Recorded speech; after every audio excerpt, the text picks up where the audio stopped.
Good evening. Salutations. How's everybody doing? If there's anybody here, I don't think there's anybody here. But hello. Welcome to the Relax and Read, episode 46. Getting back into Thuvia, Maid of Mars.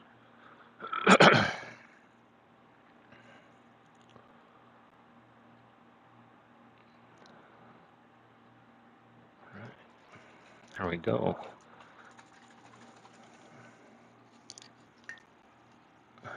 Give it a little time, see who trickles on in.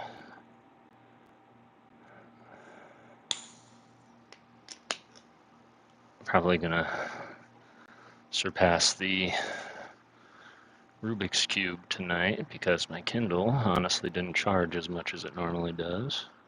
It's at about 30%. Hey, what's up, WTF? How you doing? Hey, man, I need you to reach out to me and just confirm your address for me because I got your mail back. Unless you didn't move and maybe I just, wrote it sloppily. But let me know. But I appreciate you popping in. I hope you're doing well. How you doing?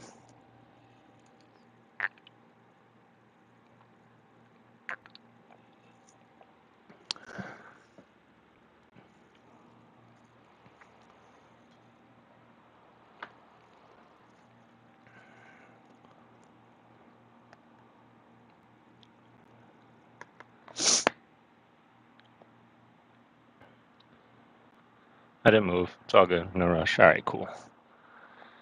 And I still have your address, and I know you've received stuff from me before, so I know I got it. I'm just happy that one came back. What's up, Matt? How you doing, bud? Ready for some reading? Wow, sun's going down at the perfect moment. All right, sweet. Appreciate you.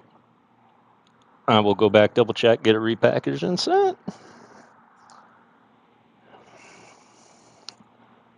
I did get a new cube I wanted to share. This is called a square one. And essentially, you can't rotate it like a normal cube because it's binded. So you have to spin it this way. And you turn it, you spin it, you turn it, you spin it. So I'm going to get to learning this one and see what I can do. Yeah, the square one. This is actually a Rubik's competition puzzle. Like people go for quickest time in this one as well. So be very interesting to get to learn that one. But as I mentioned, the Kindle didn't charge up as much as it normally does, so we're probably going to surpass the Rubik's Cube and just so we can get more read out of the battery that's left. But we'll give it another couple minutes, see who else trickles in. Right about 3 minutes now. We'll get started right about 5 or 6. But I hope everybody's doing well. I hope your 4th of Julys were amazing. Just got power back. What happened to your power? Was it weather? I'm glad it's back. I know what that's like when you lose power, and especially in the summertime during a heat wave. Just went live like 7 minutes ago. So you're right on time.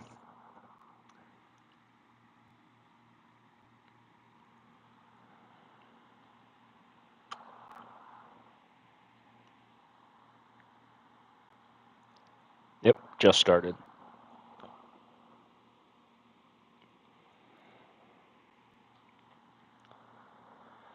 Serious lightning, that's not good. Won't be safe first and foremost. But I'm glad your power's back. Like I am glad that your power is back.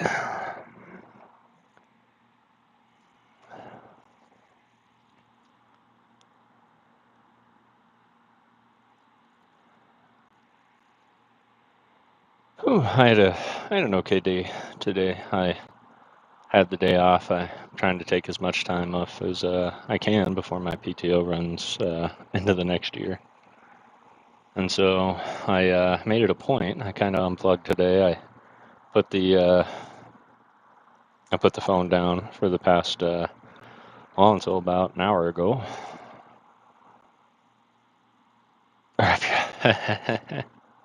Don't do that. Don't do that. That's bad idea, bad advice. But appreciate you guys being here. We're going to jump back into Thuvia, the Maid of Mars, and we are going to read chapter 6 through 10 tonight. We're going to try and get through the next 5 chapters. The lengths certainly do differ. As far as chapters go, sometimes they're like super quick, just a side story piece, and sometimes it's like never ending. So, really looking forward to the story, though. Right now, it's just very much a similar adventure to John Carter and Deja Thoris from the first, 3 or 4 books, where Carthoris, their son, and Thuvia, Maid of Mars, are having very similar adventures. And yeah, let's see where we go from here. But appreciate all of you being here, the ones that are here. Looks like a couple more people trickled on in. Appreciate you guys. Go ahead and hit that like button. And grab your favorite blankie, get comfortable, get something to drink, and yeah, get ready to read.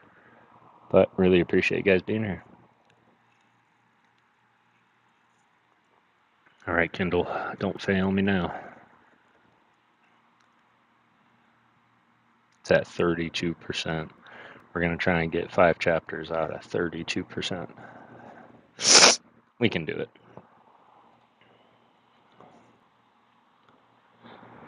We can do it.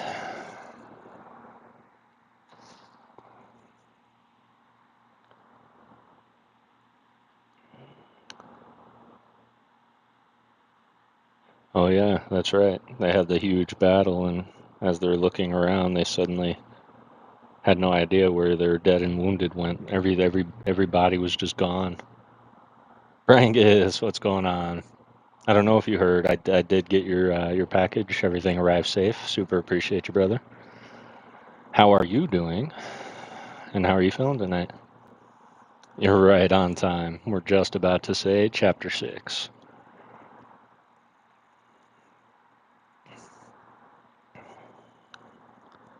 Whoop whoop.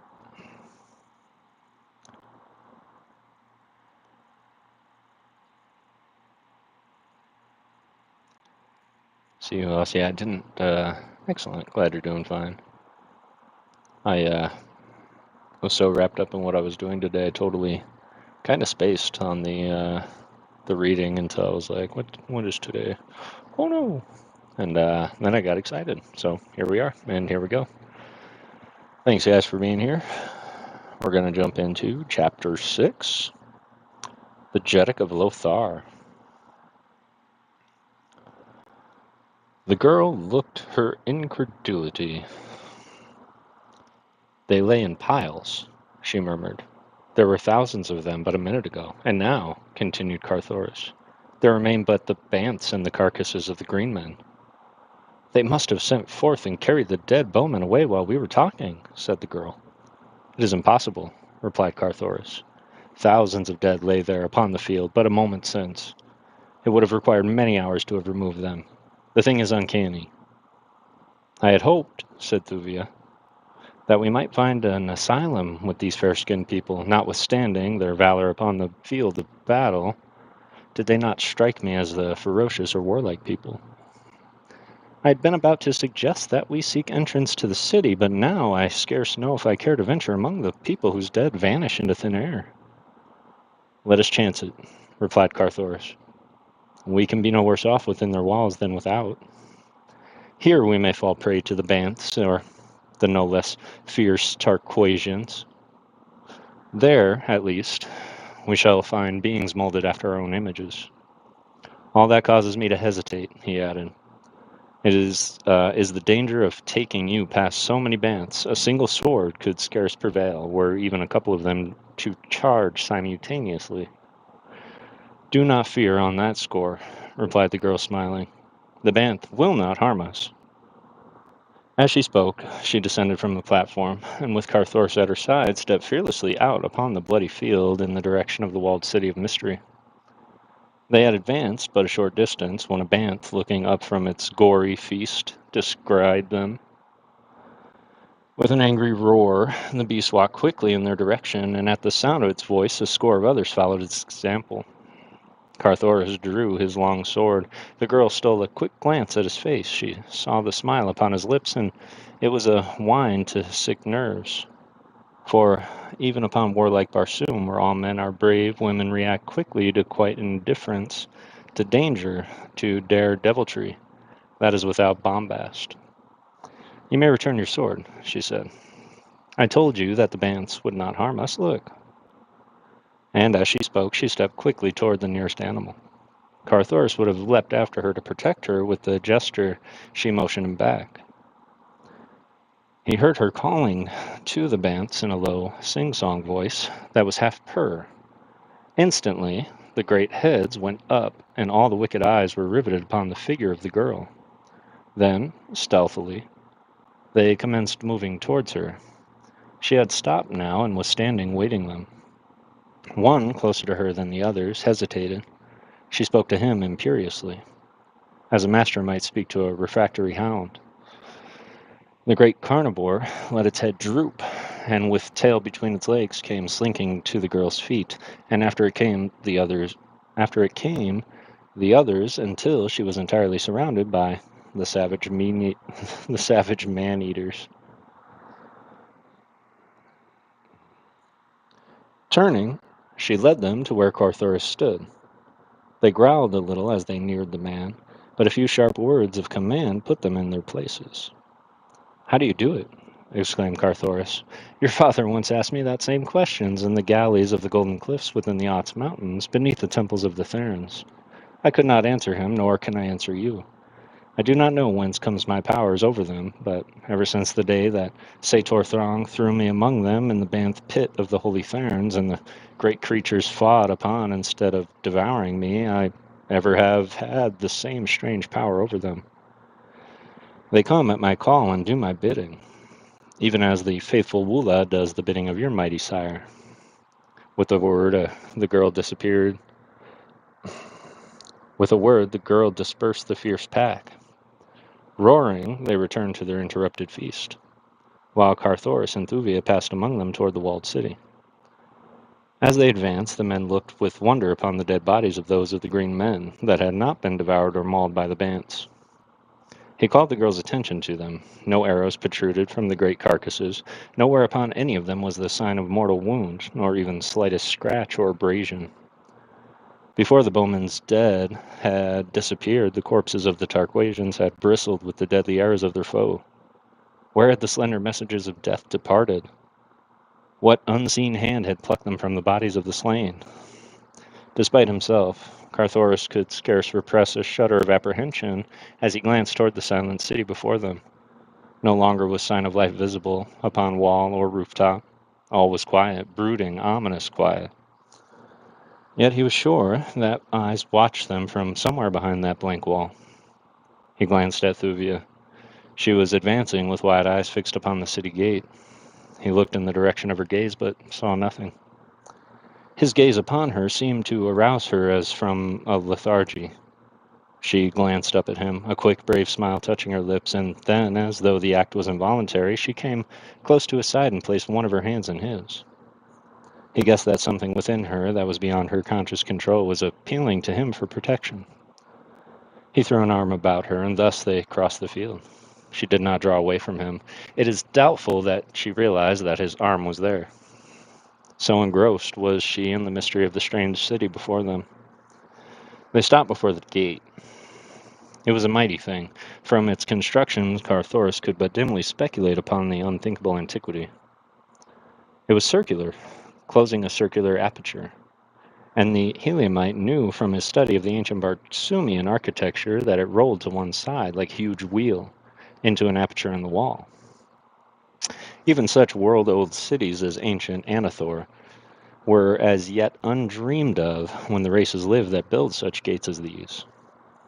As he stood speculating upon the identity of this forgotten city, a voice spoke to them from above. Both looked up. There, leaning over the edge of the high wall, was a man. His hair was auburn, his skin fair, fairer even than that of John Carter, the Virginian. His forehead was high, his eyes large and intelligent. The language that he used was intelligible to the two below, yet there was a marked difference between it and their Barsoomian tongue. "Who are you?" he asked. "And what do you here before the gate of Lothar?" "We are friends," replied Carthoris. "This be the Princess Thuvia of Tharth, who was captured by the Tarquasian horde. I am Carthoris of Helium, Prince of the House of Tardos Mors, Jeddak of Helium, and son of John Carter, warlord of Mars, and of his wife Deja Thoris." "Tharth?" repeated the man. "Helium?" He shook his head. "I have never heard of these places, nor did I know that there dwelt upon Barsoom a race of thy strange color. Where may these cities lie, of which you speak? From our loftiest tower we have never seen another city in Lothar. Then Lothar." Carthoris pointed toward the northeast. "In that direction lie Helium and Tharth," he said. "Helium is over 8,000 haads from Lothar, while Parth lies 9,500 haads northeast of Helium." Still the man shook his head. "I know nothing beyond the Lotharian hills," he said. "Naught may live there beside the hideous green hordes of Tarquas. They have conquered all Barsoom except this single valley in the city of Lothar. Here we have defied them for countless ages, though periodically they renew their attempts to destroy us. From whence you came I cannot guess, unless you descended from the slaves the Tarquasians captured in early times when they reduced the outer world to their vassalage. But we had heard that they destroyed all other races but their own." Carthoris tried to explain that the Tarquasians ruled but a relatively tiny part of the surface of Barsoom, and even this only because their domain held nothing to attract the red race. But the Lotharian could not seem to conceive of anything beyond the valley of Lothar, other than the trackless waste people feared by ferocious green hordes of Tarquas. After considerable parleying, he consented to admit them to the city, and a moment later the wheel-like gate rolled back within its niche, and Thuvia and Carthoris entered the city of Lothar. All about them were evidences of fabulous wealth. The facades of the building, fronting upon the avenue within the wall, were richly carven, and about the windows and doors were ofttimes set foot-wide borders of precious stone, intricate mosaics or tablets of beaten gold bearing bas-reliefs depicting what may have been bits of the history of this forgotten people. He with whom they had conversed across the wall was in the avenue to receive them. About him were 100 or more men of the same race. All were clothed in flowing robes, and all were beardless. Their attitude was more of fearful suspicion than antagonism. They followed the newcomers with their eyes, but spoke no words to them. Carthoris could not but notice the fact that though the city had been but a short time before surrounded by a horde of bloodthirsty demons, yet none of the citizens appeared to be armed, nor was there sign of soldiery about. He wondered if all the fighting men had sallied forth in one supreme effort to rout the foe, leaving the city all unguarded.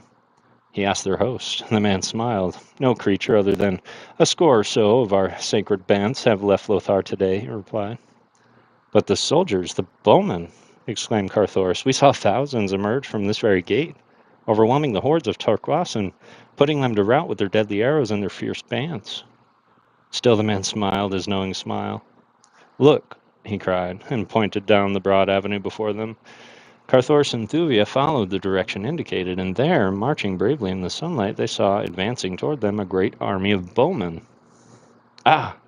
exclaimed Thuvia. "They have returned through another gate. Or perchance these be the troops that remain to defend the city?" Again the fellow smiled his uncanny smile. "There are no soldiers in Lothar," he said. "Look."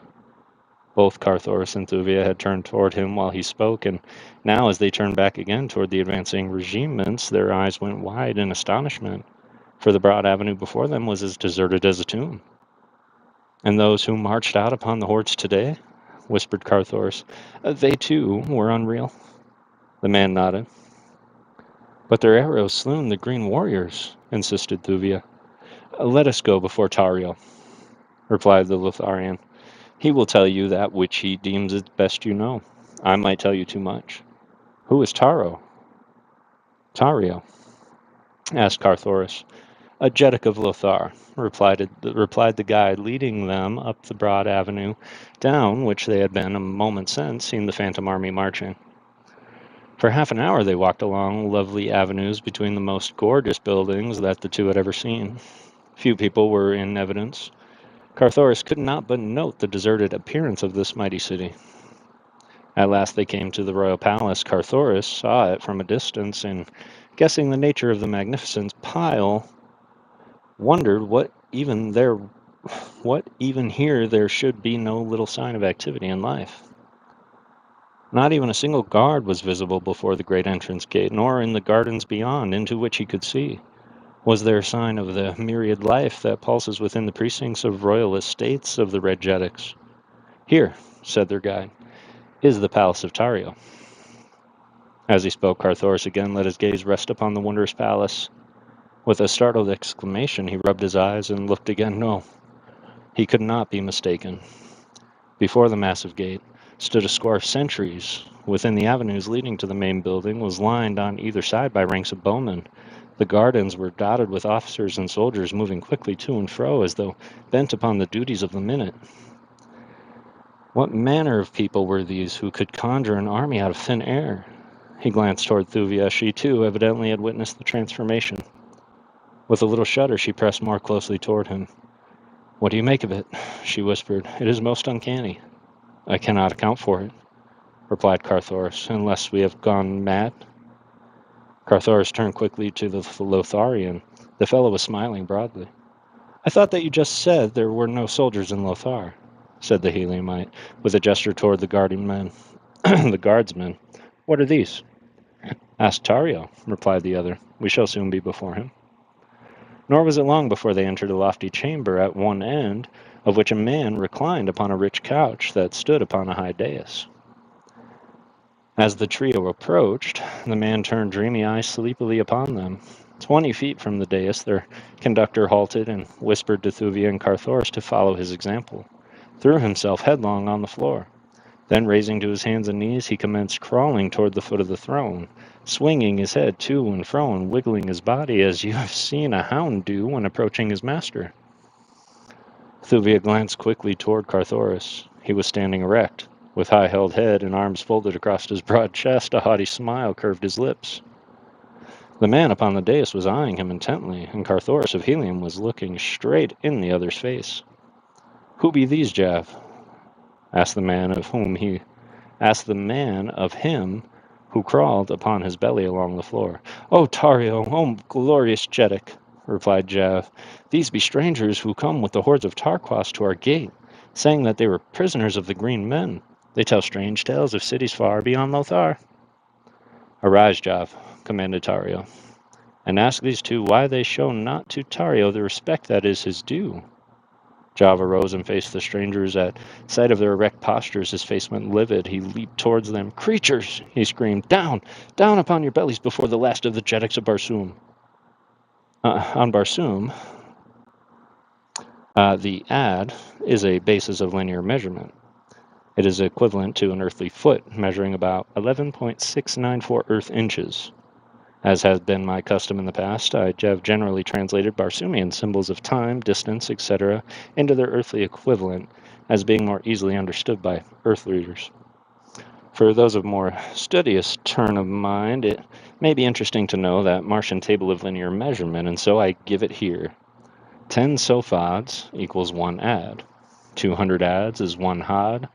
100 hads is 1 karad, and 360 rods, 1 circumference of Mars at the equator. A had, or Barsoomian mile, contains about 2,339 Earth feet. A karad is 1 degree. A sophad about 1.17 Earth inches. Just an interesting fact from the author. Holy moly! Charlie Kirk, what's going on, man? How are you doing, CK? It's good to see you. New Zealand fam, it is good to see you. No worries at all. I know what it's like to lose track of time while doing art. Hey, what's going on, BIA? It's good to see you, brother. Heavy D.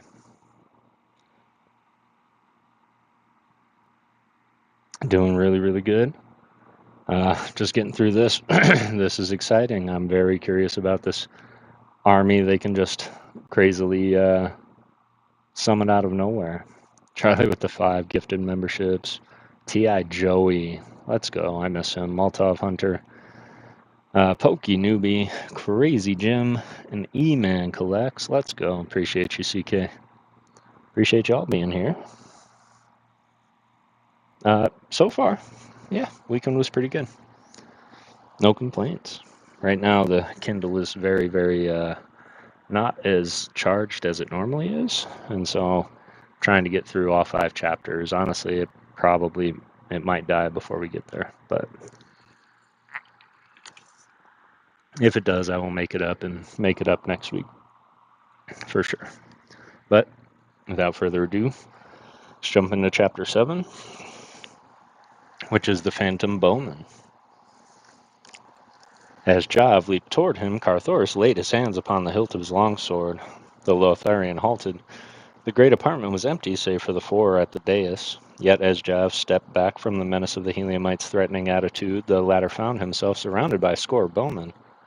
From whence they had sprung, both Carthoris and Thuvia looked their astonishment. Now the former sword leapt from its scabbard, and at the same instant the bowmen drew back their slim shafts. Tario had half raised himself upon one elbow.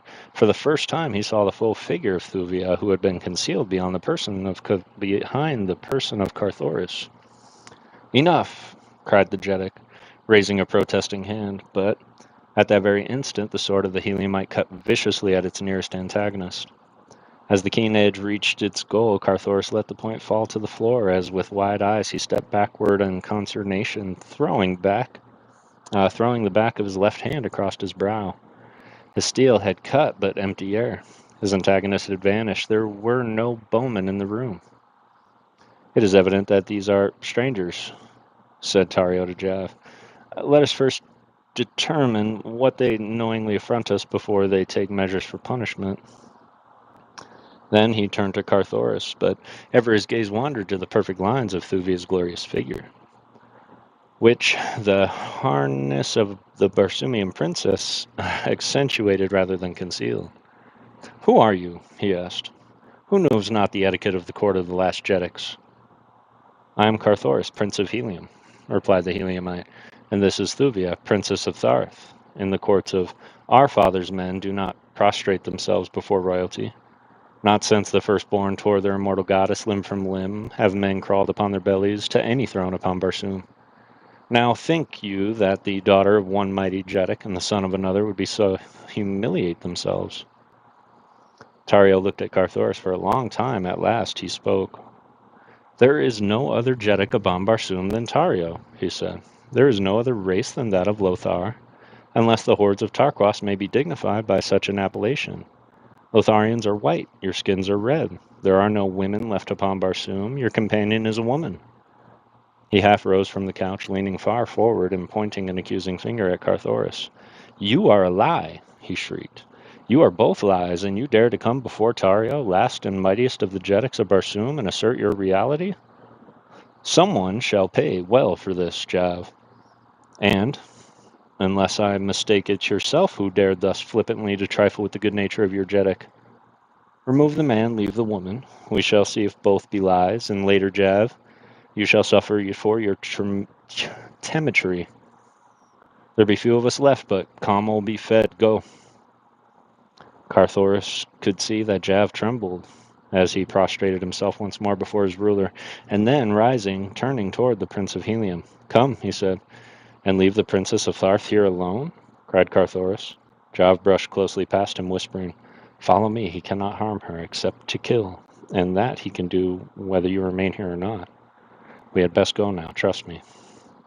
Carthoris did not understand, but something in the urgency of the other's tone assured him, and so he turned away.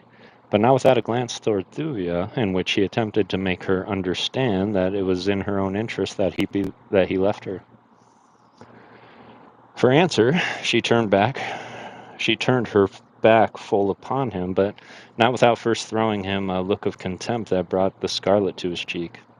Then he hesitated, but Jav seized him by the wrist. "Come," he whispered, "or he will have the bowman upon you, and this time there will be no escape. Did you not see how futile your steel was against thin air?" Carthoris turned unwillingly to follow. As the two left the room, he turned to his companion. "If I may not kill thin air," he asked, "how then shall I fear that thin air may kill me?" "You saw the Tarquatians fall before the bowmen?" asked Jav. Carthoris nodded. "So, would you fall before them and without one single chance of self-defense or revenge?" As they talked, Jav led Carthoris to a small room in one of the numerous towers of the palace. Here were couches, and Jav bid the Heliumite be seated. For several minutes the Lotharian eyed his prisoner, for such Carthoris now realized himself to be. "I am half convinced that you are real," he said at last. Carthoris laughed. "Of course I'm real," he said. "What caused you to doubt it? Can you not see me, feel me?" "So may I see and feel the bowmen," replied Jav, "and yet we all know that they, at least, are not real." Carthoris showed by expression of his face the puzzlement at each new reference to the mysterious bowmen, the vanishing soldiery of Lothar. "What, then, may they be?" he asked. "You really don't know?" asked Jav. Carthoris shook his head negatively. "I can almost believe that you have told us the truth and that you are really from another part of Barsoom, or from another world, but tell me, in your own country have you no bowmen to strike terror to the hearts of the green hordemen as they slay in company with the fierce bands of war?" "We have soldiers," replied Carthoris. "We of the red race are all soldiers, but we have no bowmen to defend us, such as yours. We defend ourselves." "You go out and get killed by your enemies?" cried Jav incredulously. "Certainly," replied Carthoris. "How do the Lotharians?" "You have seen," replied the other. "We send out our deathless archers, deathless because they are lifeless, existing only in the imaginations of our enemies. It is really our great minds that defend us, sending out legions of imaginary warriors to materialize before the mind's eye of the foe. They see them. They see their bows drawn back. They see their slender arrow speed with unerring precision toward their hearts, and they die, killed by the power of suggestion." "But the archers that are slain," exclaimed Carthoris. "You call them deathless, and yet I saw their dead bodies pile high upon the battlefield. How may that be?" "It is but to lend reality to the scene," replied Jav. "We pictured many of our own defenders killed, that the Tarquatians may not guess that there were really no flesh and blood creatures opposing them. Once that truth became implanted in their minds, it is the theory of many of us, no longer would they fall prey to the suggestion of the deadly arrows, for greater would be the suggestion of the truth, and the more powerful suggestion would prevail. It is law." "And the Bants?" questioned Carthoris. "They too were but creatures of suggestion?" "Some of them were real," replied Jav. "Those that accompanied the archers in pursuit of the Tarquatians were unreal. Like the archers, they never returned, but having served their purpose, vanished with the bowmen when the rout of the enemy was assured. Those that remained about the field were real. Those we loosed as scavengers to devour the bodies of the dead of Torquas. This thing is demanded by the realist among us. I am a realist. Tario is an etherealist. The etherealists maintain that there is no such thing as matter, and all is mind. They say that none of us exist, except in the imagination of his fellows, other than as an intangible, invisible mentality. According to Tario, it is but necessary that we all unite in imagining that there be no dead Torquasians beneath our walls, and there will be none, nor any need of scavenging bands." "You, then, do not hold Tario's beliefs?" asked Carthoris. "In part only," replied the Lotharian. "I believe, in fact I know, that there are some true earthreal creatures. Tario is one, I am convinced. He has no existence except in the imaginations of his people. Of course, it is the contention of all us realists that the etherealists are but figments of the imagination. They contend that no food is necessary, nor do they eat, but any one of the most rudimentary intelligence must realize that food is a necessity to creatures having actual existence. Yes, agreed Carthoris. Not having eaten today, I can readily agree with you. Ah, pardon me, exclaimed Jav. Pray be seated and satisfy your hunger. And with a wave of his hand he indicated a bountiful laden table that had not been there an instant before he spoke. Of that Carthoris was positive, for he had searched the room diligently with his eyes several times. It is well, continued Jav, that you did not fall into the hands of the etherealist. Then indeed would you have gone hungry. But, exclaimed Carthoris, this is not real food. It was not here an instant since, and real food does not materialize out of thin air. Jav looked hurt. There is no real food or water in Lothar, he said, nor has there been for countless ages. Upon such as you now see before you have we existed since the dawn of history. Upon such, then, may you exist. But I thought you were a realist, exclaimed Carthoris. Indeed, cried Jav. What more realistic than this bounteous feast? It is just here that we differ most from the etherealists. They claim that it is unnecessary to imagine food, but we have found that for the maintenance of our life we must thrice daily sit down to hearty meals. The food that one eats is supposed to undergo certain chemical changes during the process of digestion and assimilation, the result, of course, being the rebuilding of wasted tissue. Now we all know that mind is all, though we may differ in the interpretation of its various manifestations. Tario maintains that there is no such thing as substance, all being created from the substanceless matter of the brain. We realists, however, know better. We know that mind has the power to maintain substance, even though it may not be able to create substance. The latter is still an open question. And so we know that in order to maintain our physical bodies, we must cause all our organs properly to function. This we accomplish by materializing food thoughts, and by partaking of the food thus created. We chew, we swallow, we digest, all our organs function precisely as if we had partaken of material food. And what is the result? What must be the result? The chemical changes take place through both direct and indirect suggestion, and we live and thrive. Carthoris eyed the food before him. It seemed so real enough. He lifted a morsel to his lips. There was substance indeed, and flavor as well. Yes, even his plate was deceived. Even his palate was deceived. Jav watched him, smiling as he ate. It is not entirely satisfying? He asked. I must admit that it is, replied Carthoris, but tell me, how does Tario live, and the other etherealists who maintain that food is unnecessary? Jav scratched his head. That is a question we often discuss, he replied. It is the strongest evidence that have of the non-existence of the etherealist. But who may know other than Komal? Who is Komal? Asked Carthoris. I heard Jegetic speak of him. Jav bent low toward the ear of the Heliumite, looking fearfully about before he spoke. Komal is the essence, he whispered. Even the etherealists admit that mind itself must have substance in order to transmit to imaginings and appearances of substance. For if there really was no such thing as substance, it could not be suggested. What never has been cannot be imagined. Do you follow me? I am groping, replied Carthoris dryly. So the essence must be substance, continued Jav. Komal is the essence of the all, as it were. He is maintained by substance. He eats the real. To be explicit, he eats the realists. That is Tario's work. He says that inasmuch as we maintain that we alone are real, we should, to be consistent, admit that we are alone are proper food for Komal. Sometimes, as today, we find other food for him. He's very fond of Torquasians. And Komal is a man? Asked Carthoris. He is all, I told you, replied Jav. I know not how to explain him in words that you will understand. He is the beginning and the end. All life emanates from Komal, since the substance which feeds the brain with imaginings radiates from the body of Komal. Should Komal cease to eat, all life upon Barsoom would cease to be. He cannot die, but he might cease to eat and thus to radiate.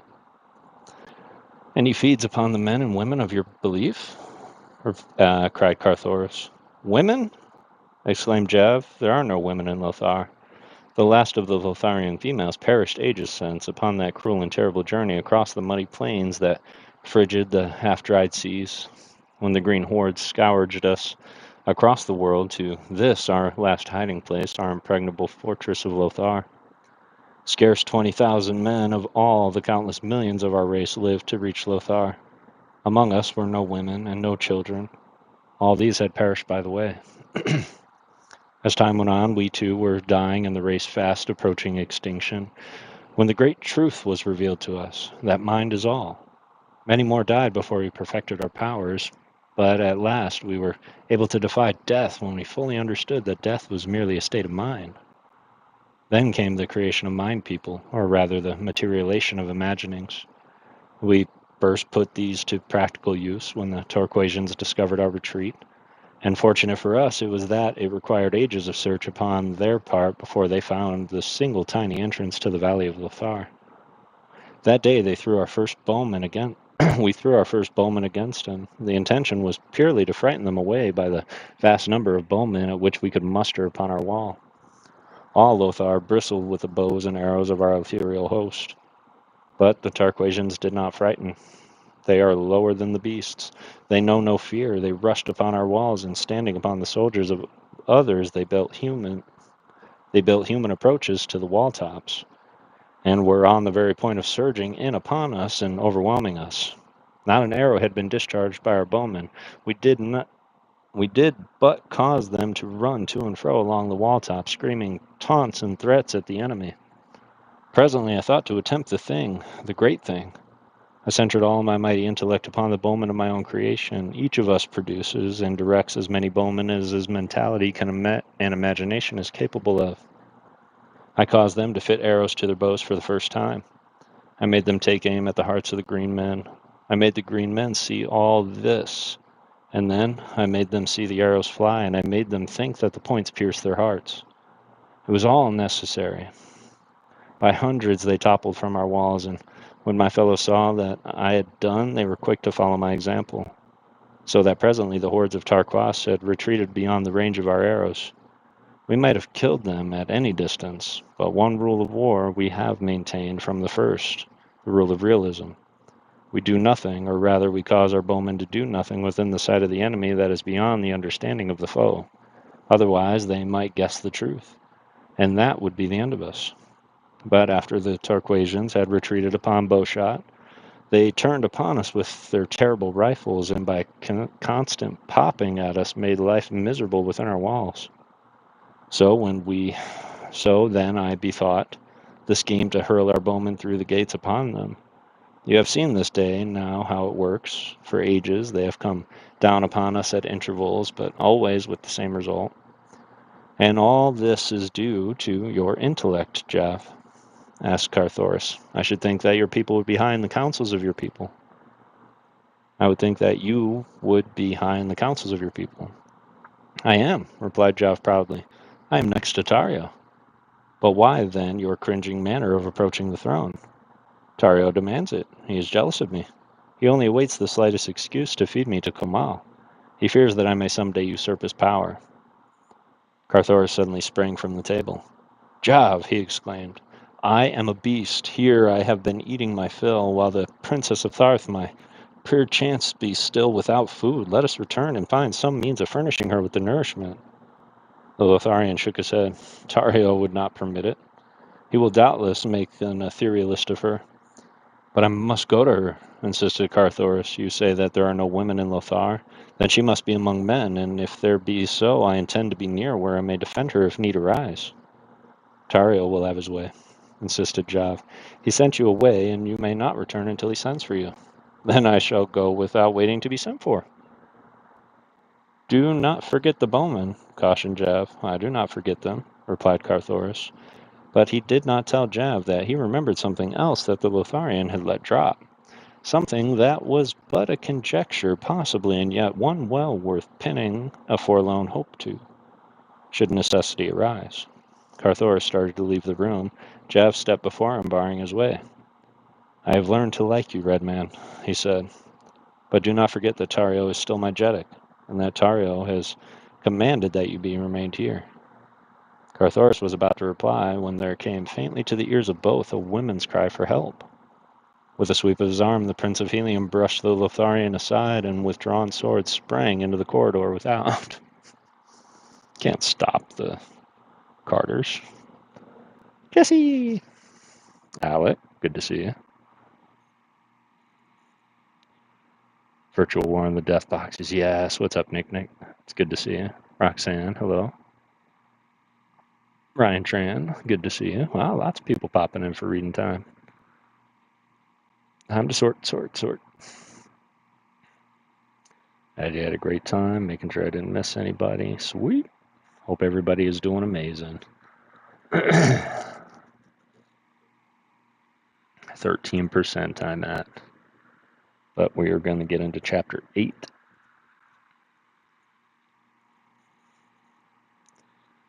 Hurry and come back. I do miss missions as well. I'm hoping that his move is going well.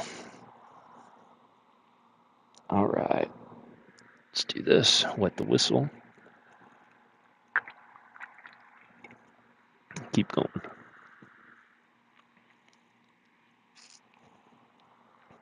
Chapter 8. The Hall of Doom. Meanwhile, in the Legion of Doom.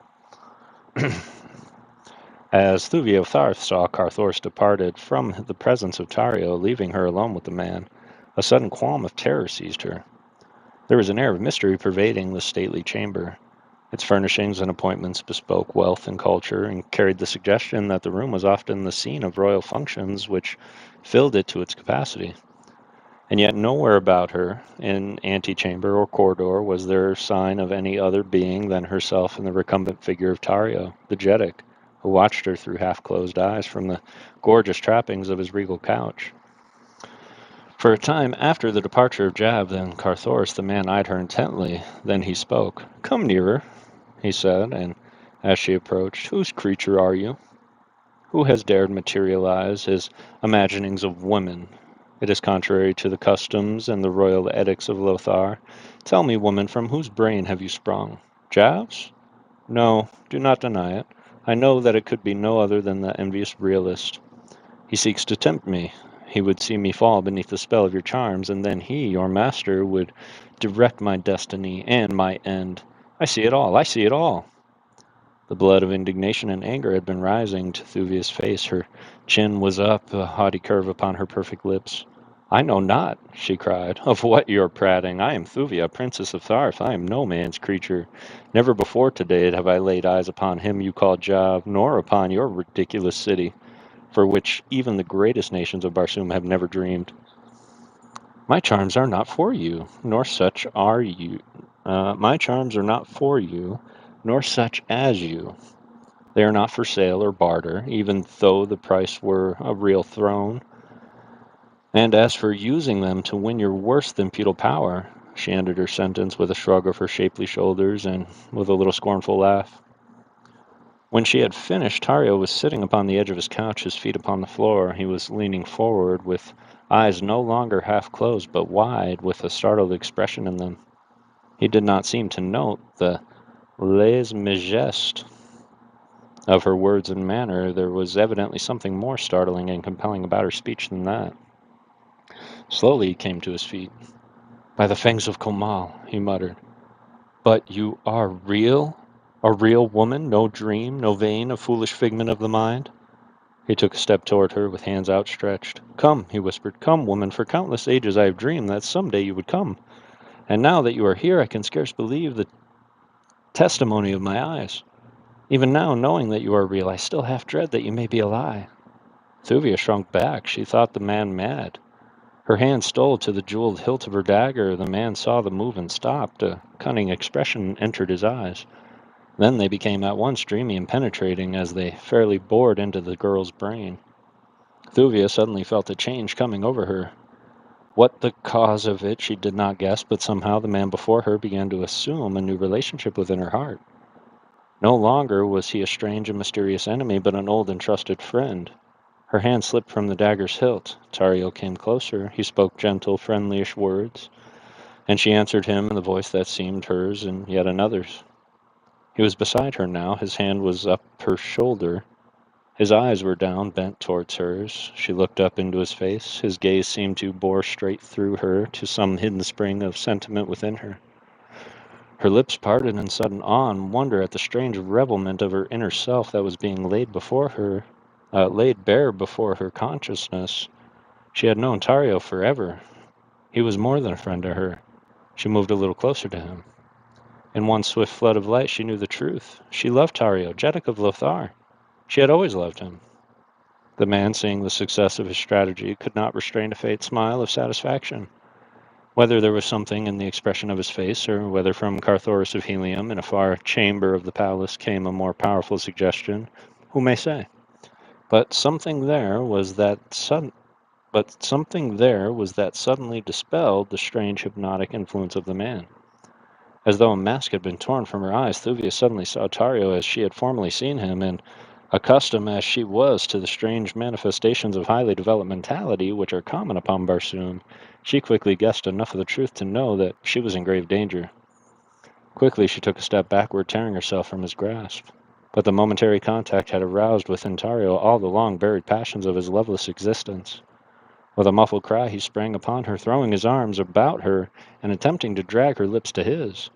"Woman," he cried, "lovely woman! Tario would make you a queen of Lothar. Listen to me. Listen to the love of the last Jeddak of Barsoom." Thuvia struggled to free herself from his embrace. "Stop, creature!" she cried. "Stop! I do not love you. Stop, or I shall scream for help." Tario laughed in her face. "Scream for help," he mimicked. "And who within the walls of Lothar is there who might come and answer to your call? Who would dare enter the presence of Tario unsummoned?" "There is one," she replied, "who would come, and coming dare to cut you down upon your own throne, if he thought that you had offered affront to Thuvia of Tharth." "Who, Jav?" asked Tario. "Not Jav, nor any other soft-skinned Lotharian," she replied, "but a real man, a real warrior, Carthoris of Helium." Again the man laughed at her. "You forgot the bowman," he reminded her. "What could your red warrior accomplish against my fearless legions?" Again he caught her roughly to him, dragging her towards his couch. "If you will not be my queen," he said, "you shall be my slave." "Neither!" cried the girl. As she spoke this single word, there was a quick move of her right hand. Tario, releasing her, staggered back, both hands pressed to his sides. At the same instant, the room filled with bowmen, and then the Jeddak of Lothar sank senseless to the marble floor. At the instant that he lost consciousness, the bowmen were about to release their arrows into Thuvia's heart. Involuntarily, she gave a single cry for help, though she knew not even Carthoris of Helium could save her now. Then she closed her eyes and waited for the end. No slender shaft pierced her tender side. She raised her lids to see what stayed the hand of her executioners. The room was empty, save for herself and the still form of the Jeddak of Lothar laying at her feet. A little pool of crimson staining the white marble of the floor beside him. Tario was unconscious.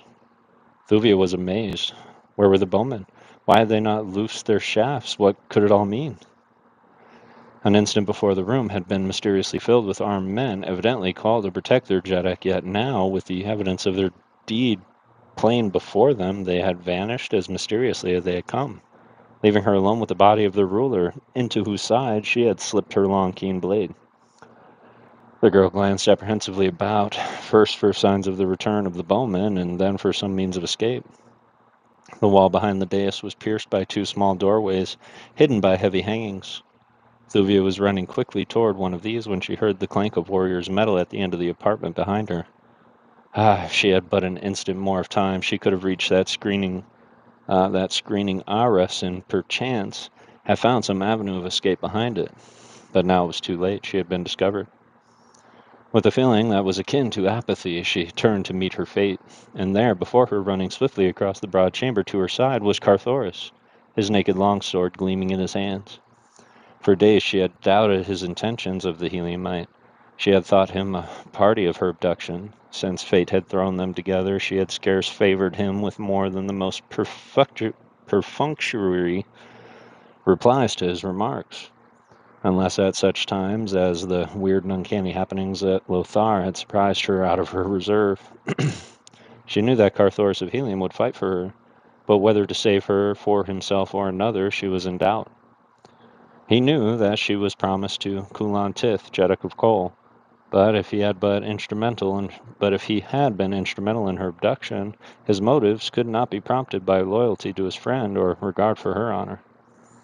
And yet, as she saw him coming across the marble floor of the audience chamber of Tario of Lothar, his fine eyes filled with apprehension for her safety, his splendid figure personifying all that is the finest in the fighting man of the martial Mars. Yet, she could not believe that any faintest trace of perfidy lurked beneath so glorious an exterior. Never, she thought, in all her life had the sight of any man been so welcome to her. It was with difficulty that she refrained from rushing forward to meet him. She knew that he loved her, but in time she recalled that she was promised to Kulan Tith. Not even might she trust herself to show too great gratitude to the Heliumite, lest he misunderstand. Carthoris was by her side now. His quick glance had taken in the scene within the room. The still figure of the Jeddak sprawled on the floor, the girl hastening toward the shrouded exit. "Did he harm you, Thuvia?" he asked. She held up her crimson blade that he might see it. "No," she said. "He did not harm me." A grim smile lighted Carthoris's face. "Praise be our first ancestor," he murmured. "And now let us see if we may not make our good escape from this accursed city before the Lotharians discover that their Jeddak is no more." With the firm authority that sat so well upon him, in whose veins flowed the blood of John Carter, the Virginian, and Deja Thors of Helium, he grasped her hand and, turning back across the hall, strode toward the great doorway through which Jav had brought him into the presence of the Jeddak earlier that day. They had almost reached the threshold when the figure sprang into the apartment through another entrance. It was Jav. He too took the scene in with a glance. Carthoris turned to him, his sword ready in his hand, and his great body shielding the slender figure of the girl. "Come, Jav of Lothar," he cried. "Let us face the issues at once, for only one of us may leave this chamber alive with Thuvia of Tharth." Then, seeing that the man wore no sword, he exclaimed, "Bring on your bowman, then. Or come with us, as my prisoner, until we have safely passed the outer portals of that ghostly city." "You have killed Tario," exclaimed Jav, ignoring the other's challenge. "You have killed Tario. I see his blood upon the floor. Real blood, real death. Tario was, after all, as real as I. Yet he was an etherealist. He would not materialize his substance. Can it be that they are right? Well, we too are right. And all these ages we have been quarreling, each saying that the other is wrong. However, he is dead now. Of that I am glad. Now shall Jav come into his own. Now shall Jav be Jeddak of Lothar." As he finished, Tario opened his eyes and then quickly sat up. "Traitor! Assassin!" he screamed, and then, "Kadar! Kadar!" which is the Barsumian for guard. Jav went sickly white. He fell upon his belly, wriggling toward Tario. "Oh, my Jeddak," he whispered. "Jav had no hands in this. Jav, your faithful Jav, but just an instant entered the apartment to find you laying prone upon the floor, and these two strangers about to leave. How it happened I know not, believe me, most glorious Jeddak." "Cease, knave," cried Tario. "I heard your words. However, he is dead now. Of that I am glad. Now shall Jav come into his own. Now shall Jav be Jeddak of Lothar. At last, traitor, I have found you out. Your own words have condemned you as surely as the acts of these red creatures have sealed their fates, unless—" He paused, "unless the woman—" But he got no further. Carthoris guessed that what he would have said, and before the words he could be uttered, he sprang forward and struck the man across the mouth with his open palm. Tario frothed in rage and mortification. "And should you again affront the Princess of Tharf," warned the Heliumite, "I shall forget that you wear no sword. Not forever may I control my itching sword hand." Tario shrank back toward the little doorway behind the dais. He was trying to speak, but so hideously were the muscles of his face working that he could utter no words for several minutes. At last he managed to articulate intelligibly. "Die!" he shrieked. "Die!" And then he turned toward the exit at his back. Jav leaped forward, screaming in terror. "Have pity, Tario! Have pity! Remember the long ages that I have served you faithfully. Remember all that I have done for Lothar. Do not condemn me now to the death hideous. Save me! Save me!" But Tario only laughed a mocking laugh, and continued to back toward the hangings that hid the little doorway. Jav turned toward Carthoris. "Stop him!" he screamed. "Stop him! If you love life, let him not leave this room." And as he spoke, he leaped in pursuit of his Jeddak. Carthoris followed Jav's example, but the last of the Jetics of Barsoom was too quick for them. By the time they reached the arras behind which she had disappeared, they found a heavy stone door blocking their further progress. Jav sank to the floor in a spasm of terror. "Come, man," cried Carthoris. "We are not dead yet. Let us hasten to the avenues and make an attempt to leave the city. We are still alive, and while we live, we may yet endeavor to direct our own destinies. Of what avail? To sink spineless to the floor? Come, be a man." Jav but shook his head. "Did you not hear him call the guards?" he moaned. "If we could have but intercepted him, then there might have been hope, but alas, he was too quick for us." "Well, well," exclaimed Carthoris impatiently. "What if he did call the guards? There will be time enough to worry about that after they come. At present, I see no indication that there are any overexerting themselves to obey their Jetic summons." Jav shook his head mournfully. "You do not understand. The guards have already come, and gone. They have done their work, and we are lost. Look to the various exits." Carthoris and Thuvia turned their eyes in the direction of several doorways which pierced the walls of the great chamber. Each was tightly closed by huge stone doors. "Well?" asked Carthoris. "We are to die the death," whispered Jav faintly. Further than that he would not say. He just sat upon the edge of the Jetic's couch and waited. Carthoris moved to Thuvia's side, and standing there with naked sword, he let his brave eyes roam ceaselessly about the great chamber, that no foe might spring upon him unseen. For what seemed hours, no sound broke the silence of their living tomb. No sign gave their executioners of the time or manner of their death. The suspense was terrible. Even Carthoris of Helium began to feel the terrible strain upon his nerves. If he could but know how and whence the hand of death was to strike, he could meet it unafraid. But to suffer longer the hideous tension of this blighting ignorance of the plans of their assassins was telling upon him grievously. Thuvia Tharf drew quite close to him. She felt safer with the feel of his arm against hers, and with the contact of her, the man took a new grip upon himself. With his old-time smile, he turned toward her. "It would seem that they are trying to frighten us to death," he said, laughing. "And shame be upon me that I should confess it. I think they were close to accomplishing their designs upon me." She was about to make some reply when a fearful shriek broke from the lips of the Lotharian. "The end is coming," he cried. "The end is coming! The floor! The floor! Oh, Komal, be merciful!" Thuvia and Carthoris did not need to look at the floor to be aware of the strange movement that was taking place. Slowly the marble flagging was sinking in all directions toward the center. At first the movement, being gradual, was scarce noticeable, but presently the angle of the floor became such that one might stand easily only by bending one knee considerably. Jav was still shrieking still and clawing at the royal couch that had already commenced to slide toward the center of the room, where both Thuvia and Carthoris suddenly noted a small orifice which grew in diameter as the floor assumed more closely a funnel-like contour. Now it became more and more difficult to cling to the dizzy inclination of the smooth and polished marble. Carthoris tried to support Thuvia, but himself commenced to slide and slip toward the ever-enlarging aperture. Better to cling to the smooth stone, he kicked off his sandal of zetitter hide, and with his bare feet braced himself against the sickening tilt, at the same time throwing his arms supportingly about the girl. In her terror, her own hands clasped about the man's neck. Her cheek was close to his. Death, unseen and of unknown form, seemed close upon them, and because unseen and unknowable, infinitely more terrifying. "Courage, my princess," he whispered. He looked up into his face. She looked up into his face to see smiling lips above hers and brave eyes, untouched by terror, drinking deeply of her own. Then the floor sagged and tilted more swiftly. There was a sudden slipping rush as they were precipitated toward the aperture. Jav's scream rose weird and horrible in their ears, and then the three of them found themselves piled onto the royal couch of Tario, which had stuck within the aperture of the base of the fine marble funnel. For a moment they breathed more freely, but presently they discovered that the aperture was continuing to enlarge. The couch slipped downward. Jav shrieked again. There was a sickening sensation as they felt it all let go beneath them, as they fell through the darkness to an unknown death. The end. No, I'm just kidding.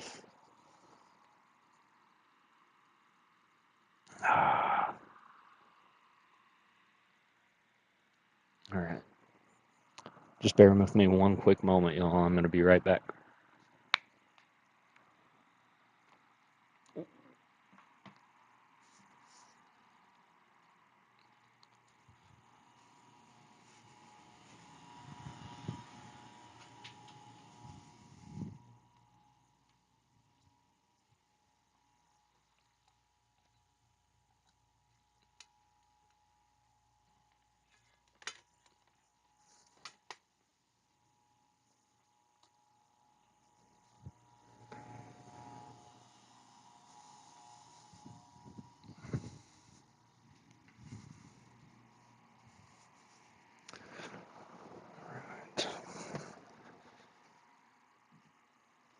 Appreciate you guys. I'll play the phone. Hopefully the phone will be okay.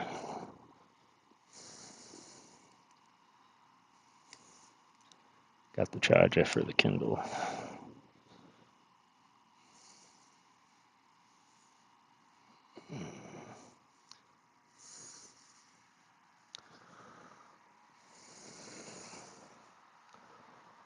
We are going to finish our chapters.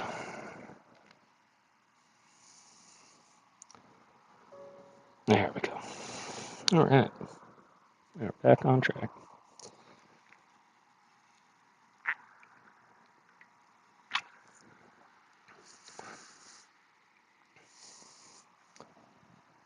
Legend to me. That's what I'll say. All right. Chapter 9.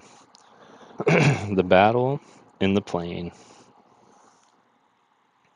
The distance from the bottom of the funnel to the floor of the chamber beneath it could not have been great, for all three of the victims of Tario's wrath alighted unscathed. Carthoris, still clasping Thuvia tightly to his breast, came to the ground cat-like upon his feet, breaking the shock for the girl. Scarce had his feet touched the rough stone flagging of this new chamber than his sword flashed out, ready for instant use. But, though the room was lighted, there was no sign of enemy about. Carthoris looked toward Jav. The man was pastely white with fear. "What is to be our fate?" asked the Heliumite. "Tell me, man, shake off your terror long enough to tell me, so I may be prepared to sell my life and that of the Princess of Tharth as dearly as possible." "Komal," whispered Jav. "We are to be devoured by Komal." "Your deity?" asked Carthoris. The Lotharian nodded his head. Then he pointed towards the low doorway at one end of the chamber. "From thence will he come upon us. Lay aside your puny sword, fool. It will but enrage him more and make our suffering even worse." Carthor smiled, gripping his long sword more firmly. Presently, Jav gave a horrid moan, at the same time pointing toward the door. "He has come," he whimpered. Carthoris and Thuvia looked in that direction the Lotharian had indicated, expecting to see some strange and fearful creature in human form, but to their astonishment they saw the broad head and great maned shoulders of a huge banth. The largest and that either had ever seen. Slowly and with dignity, and mighty beast advanced into the room. Jav had fallen to the floor and was wiggling his body in the same servile manner that he had adapted toward Tario. He spoke to the fierce beast as he would have spoken to a human being, pleading with it for mercy. Carthor stepped between Thuvia and the Banth, his sword ready to contest the beast's victory over them. Thuvia turned toward Jav. "Is this Komal, your god?" she asked. Jav nodded affirmatively. The girl smiled, and then brushing past Carthoris, she stepped swiftly toward the growling carnivore. In low, firm tones, she spoke to it as she had spoken to the banths of the Golden Cliffs and the scavengers before the walls of Lothar. The beast ceased its growling. With lowered head and cat-like purr, it came slinking to the girl's feet. Thuvia turned toward Carthoris. "It is but a banth," she said. "We have nothing to fear from it." Carthoris smiled. "I did not fear it," he replied, "for I too believed it to be only a banth, and I have my longsword." Jav sat up and gazed at the spectacle before him. The slender girl waving her fingers at the tawny mane of the huge creature that he had thought divine, while Komal rubbed its hideous snout against her side. "So this is your god?" laughed Thuvia. Jav looked bewildered.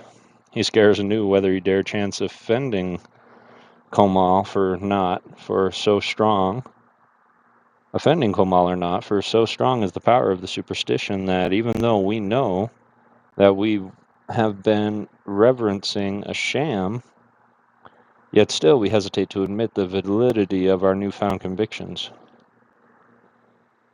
Yes, he said, this is Komal. For ages the enemies of Tario have been hurled into this pit to fill his maw, for Komal must be fed. Is there any way out of this chamber to the avenues of the city? Asked Carthoris. Jav shrugged. I do not know, he replied. Never have I been here before, nor ever have I cared to do so. Come, suggested Thuvia. Let us explore, and there must be a way out. Together the three approached the doorway through which Komal had entered the apartment that was to have witnessed their deaths. Beyond was a low-roofed lair with a small door at the far end. This, to their delight, opened to the lifting of an ordinary latch, letting them into the circular arena, surrounded by tiers of seats. Here is where Komal is fed in public, explained Jav. Had Tario dared, it would have been here that our fates had been sealed. But he feared too much thy keen blade, red man, and so he hurled us downward pit. I did not know how closely connected were the two chambers. Now we may easily reach the avenues of the city gates. Only the bowmen may dispute the right of way, and, knowing their secret, I doubt that they have the power to harm us. Another door led to the flight of steps that rose from the arena level upward through their seats to the exit at the back of the hall. Beyond this was a straight, broad corridor running directly through the palace to the gardens at the side. No one appeared to question them as they advanced, mighty Komal pacing by the girl's side. Where are the people of the palace, the Jetic retinue? Asked Carthoris. Even in the city streets, as we came through, I scarce saw sign of human being, yet all about were evidences of mighty population. Jev laughed. Poor Lothar, he said. It is indeed a city of ghosts. There are scarce 1,000 of us left who once were numbered in the millions. Our great city is peopled by the creatures of our own imaginings. For our own needs, we do not take the trouble to materialize these peoples of our brain, yet they are apparent to us. Even now I see great throngs lining in the avenue, hastening to and fro in the round of their duties. I see women and children laughing on the balconies. These are forbidden to materialize, but yet I see them. They are here. But why not? He mused. No longer need I fear Tario. He has done his worst and failed. Why not indeed? Stay, friends, he continued. Would you see Lothar in all her glory? Carthoris and Thuvia nodded their assent, more out of curiosity than because they fully grasped the import of his mutterings. Jav gazed at them penetratingly for an instant, then, with a wave of his hand, he cried, Look! The sight that met them was awe-inspiring. Where before they had been naught but deserted pavements and scarlet swords, yawning windows, and tenantless doors, now swarmed a countless multitude of happy, laughing people. It is the past, said Jav in a low voice. They do not see us. They but live the old dead past of ancient Lothar, the dead and crumbled Lothar of antiquity. Each stood upon the shores of Thraxis, mightiest of the 5 oceans. See those fine upstanding men swinging along the broad avenue? See the young girls and the women smile upon them? See the men greet them with love and respect? Those be seafarers coming up from their ships which lie in the quays at the city's edge. Brave men they, but the glory of Lothar is faded. See their weapons. They alone bore arms, for they crossed the 5 seas to strange places where dangers were. With their passings passed the material spirit of the Lotharians, leaving, as the ages rolled by, the race of spineless cowards. We hated war, and so we trained not our youth in warlike ways, thus followed our undoings. For when the seas dried and the green hordes encroached upon us, we could do naught but flee. But we remembered the seafaring bowmen of the days of our glory. It is the memory of these which we hurl upon our enemies. As Jav ceased speaking, the picture faded, and once more the 3 took up their way toward the distant gates along deserted avenues. Twice they sighted Lotharians of flesh and blood. At sight of them and the huge band which they might have recognized as Komal, the citizens turned and fled. They will carry word of our flight to Tario, cried Jev, and soon he will send his bowmen after us. Let us hope that our theory is correct, and that their shafts are powerless against the minds of the cognizant of their unreality. Otherwise we're doomed. Explain, Red Man, to the woman of the truth that I have explained to you, that she may meet the arrows with stronger counter-suggestion of immunity. Carthoris did as Jav bid him, but they came to the great gates without sign of pursuit developing. Here, Jav set in motion the mechanism that rolled the huge wheel-like gate aside, and a moment later the three accompanied by the Banth stepped out into the plain before Lothar. Scarce had they covered 100 yards when the sound of many men shouting arose behind them. As they turned, they saw a company of bowmen debauching upon them, upon the plain from the gate through which they had but just passed. Upon the wall above the gate were a number of Lotharians, among whom Jav recognized Tario.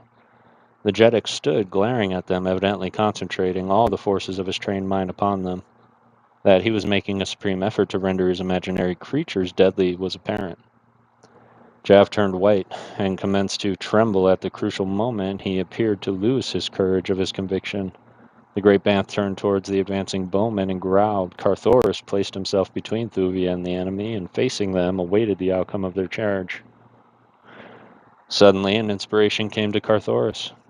"Hurl your own bowmen against Tario's," he cried to Jav. "Let us see a materialized battle between two mentalities." The suggestion seemed to hearten the Lotharian, and in another moment the three stood behind solid ranks of huge bowmen who hurled taunts and menaces at the advancing company emerging from the walled city. Jav was a new man the moment his battalion stood between him and Tario. One could almost have sworn the man believed these creatures of a strange hypnotic power to be real flesh and blood. With hoarse battle cries they charged the bowmen of Tario.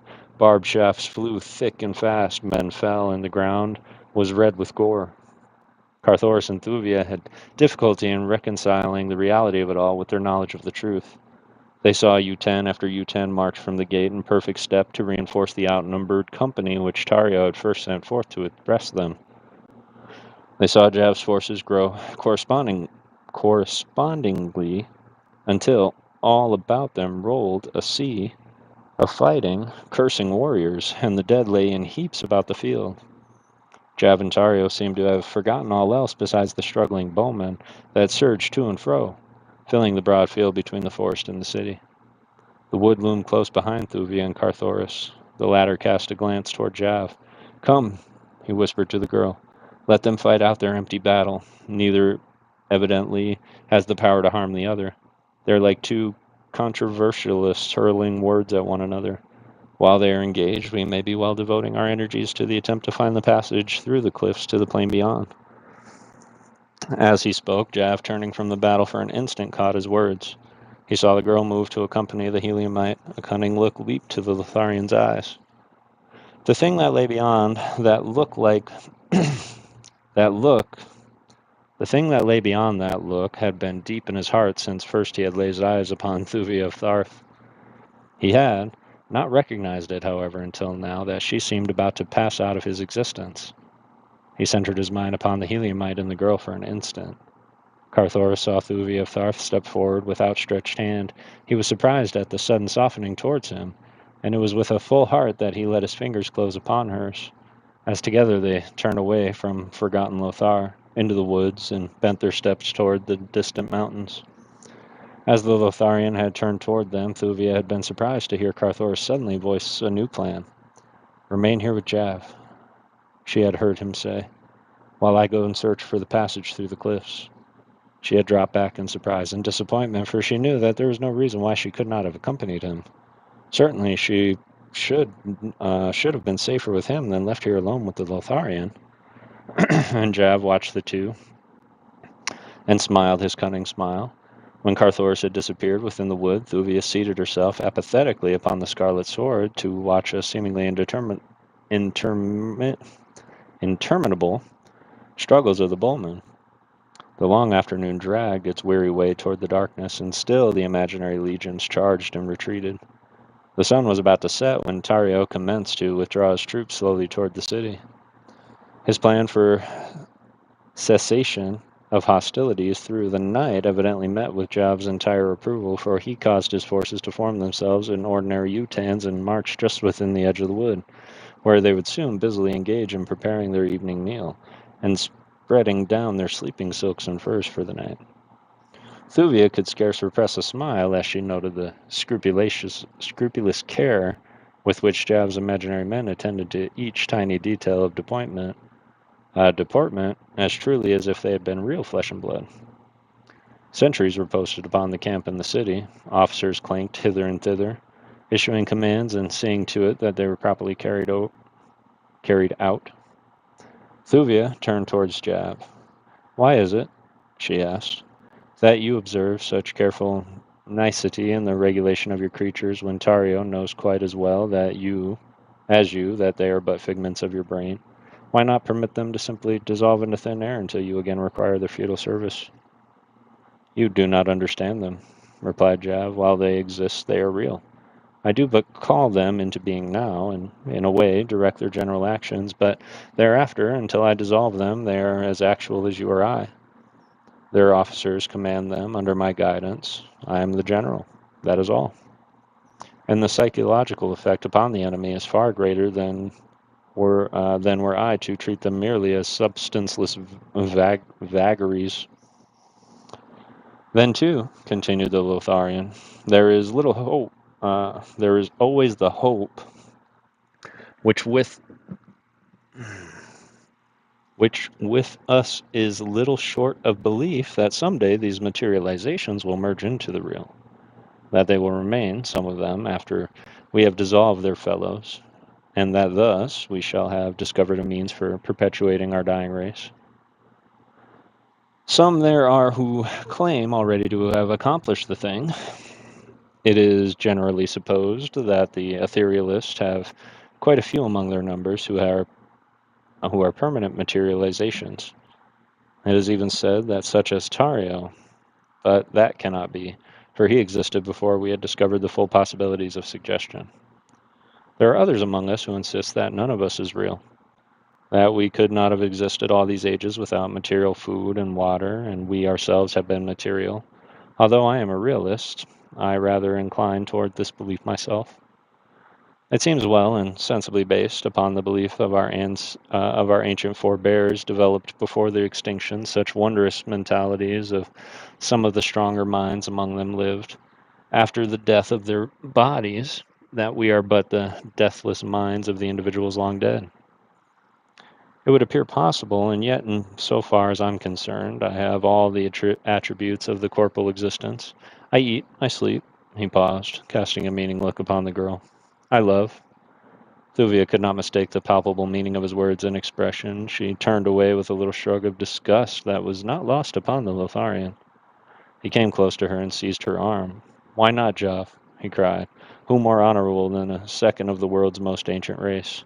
Your Heliumite? He has gone. He has deserted you to your fate to save himself. Come, be Jobs." Thuvia Tharth rose to her full height. Her lifted shoulder turned toward the man, her haughty chin upraised, a scornful twist to her lips. "You lie," she said quietly.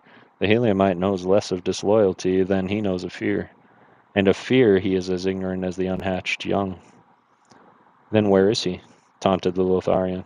"I tell you that he has fled the valley. He has left you to your fate, but Jab will see that it is a pleasant one. Tomorrow we shall return to Lothar at the head of my victorious army, and I shall be Jeddak, and you shall be my consort. Come." And he attempted to crush her to his breast.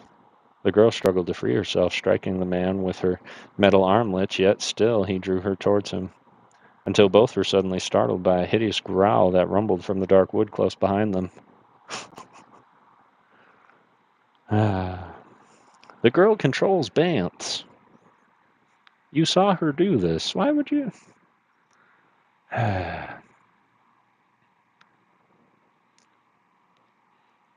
Crazy.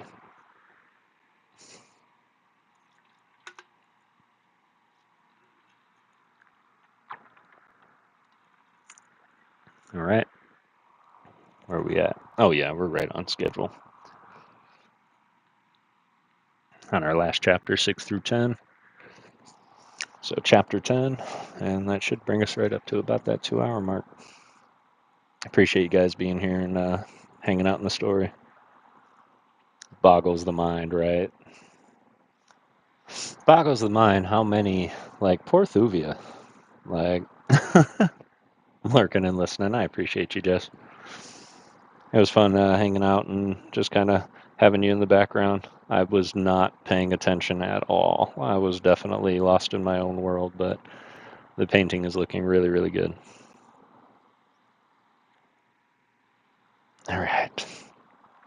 Chapter 10, Kar Komak, the Bowman. Sort. As Carthoris moved through the forest toward the distant cliffs with Thuvia's hand still tight pressed in his, he wondered a little at the girl's continued silence, yet the contact of her cool palm against his was so pleasant that he feared to break the spell of her newfound resilience in him by speaking. Onward through the dim wood they passed until the shadows of the quick-coming Martian light commenced the close down upon them. Then it was Carthoris' turn to speak to the girl at his side. They must plan together for the future. It was his idea to pass through the cliffs at once if they could locate the passage, and he was quite positive that they were now close to do it, but he wanted her to assent to the proposition. As his eyes rested upon her, he was struck by her strangely ethereal appearance. She seemed suddenly to have dissolved into a tenuous substance of dream, and as he continued to gaze upon her, she faded slowly from his sight. For an instant he was dumbfounded, and then the whole truth flashed suddenly upon him. Jav had caused him to believe that Thuvia was accompanying him through the wood, while, as a matter of fact, he had detained the girl for himself. Carthoris was horrified. He cursed himself for his stupidity, and yet he knew that the fiendish power which the Lotharian had invoked to confuse him might have deceived any. Scarce had he realized the truth that he had started to retrace his step toward Lothar, but now he moved at a trot. The earthly thews that he had inherited from his father, carrying him swiftly over the soft carpet of fallen leaves and rank grass. Thuvia's brilliant light flooded the plain before the walled city of Lothar as Carthoris broke from the wood opposite the great gate that had given the fugitives egress from the city earlier that day. At first he saw no indication that there was another than himself anywhere about. The plain was deserted. No myriad bowmen camped now beneath the overhanging verdure of the giant trees. No gory heaps of tortured dead defaced the beauty of the scarlet sword. All was silence, all was peace. The Heliumite, scarce pausing at the forest verge, pushed on across the plain toward the city, when presently he descried a huddled form in the grass at his feet. It was the body of a man lying prone. Carthoris turned the figure over upon his back. It was Jav, but torn and mangled almost beyond recognition. The prince bent low to note if any spark of life remained, and as he did so, the lids raised and dull, suffering eyes looked up into his. "The Princess of Tharth," cried Carthoris. "Where is she? Answer me, man, or I complete the work that another has so well begun." "Komal," muttered Jav. "He sprang upon me, and would have devoured me but for the girl. Then they went away together into the wood, the girl and the great Banth, her fingers twined in his tawny mane." "Which way they went?" asked Carthoris. "There," replied Jav faintly, "toward the passage through the cliffs." The Prince of Helium waited to hear no more, but springing to his feet, raced back again towards the forest. It was dawn when he reached the mouth of the dark tunnel that would lead him to another world beyond the valley of the ghostly memories and strange, hypnotic influences and menaces. Within the long, dark passage he met with no accident or obstacle, coming to at last into the light of day beyond the mountains, and no great distance from the southern verge of the domains of the Turquasians. Not more than 150 had, at the most. From the boundary of the Torquas to the city of Anathor is the distance of some 200 haads, so that the Heliumite had before him a journey of more than 150 earth miles between him and Anathor. He could at best but hazard a chance guess that towards Anathor Thuvia would take her flight. There lay the nearest water, and there might be expected some day a rescuing party from her father's empire, for Carthoris knew Thuvin Din well enough to know that he would leave no stone unturned until he had tracked down the truth as to his daughter's abduction, and learned all that there might be to learn of her whereabouts. He realized, of course, that the trick which had lain suspicion upon him would greatly delay the discovery of the truth. But little did he guess to what vast proportions had the results of the villainy of Ostok of Dusar already grown. Even as he emerged from the mouth of his passage to look across the foothills in the direction of Anathor, a Tharth battle fleet was winging its majestic way slowly toward the twin cities of Helium, while far from distant Kol raced another mighty armada to join forces with its ally. He did not know that, in the face of the circumstantial evidence against him, that even his own people had commenced to entertain suspicion that he might have stolen the Parthian princess. He did not know of the lengths to which the Dusarians had gone to disrupt the friendship and alliance which existed between the three great powers of the Eastern Hemisphere, Helium, Tharth, and Kol. How Dusarian emissaries had found employment in important posts in foreign offices of the three great nations, and how, through these men, messages from one Jeddak to another were altered and garbled until the patience and pride of the three rulers and former friends could no longer endure the humiliations and insults contained in these falsified papers. Not any of this he knew. Nor did he know, even to the last John Carter, warlord of Mars, had refused to permit the Jeddak of Helium to declare war against either Tharth or Kol, because of his implicit belief in his son, and that eventually all would be satisfactorily explained. And now two great fleets were moving upon Helium, while the Dusarian spies at the court of Todos Mor saw to it that the twin cities remained in ignorance to their danger.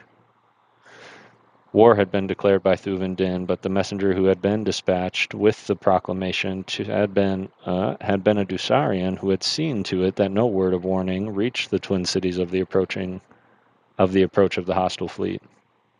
For several days, diplomatic relations had been severed between Helium and the two most powerful neighbors, and with the departure of the ministers had come a total cessation of wireless communication between the disputants, as is usual upon Barsoom. But of all this Carthoris was ignorant. All that had interested him at the present was finding Thuvia of Tharth. Her trail, beside that of the huge band, had been well marked to the tunnel, and was once more visible leading southward into the foothills.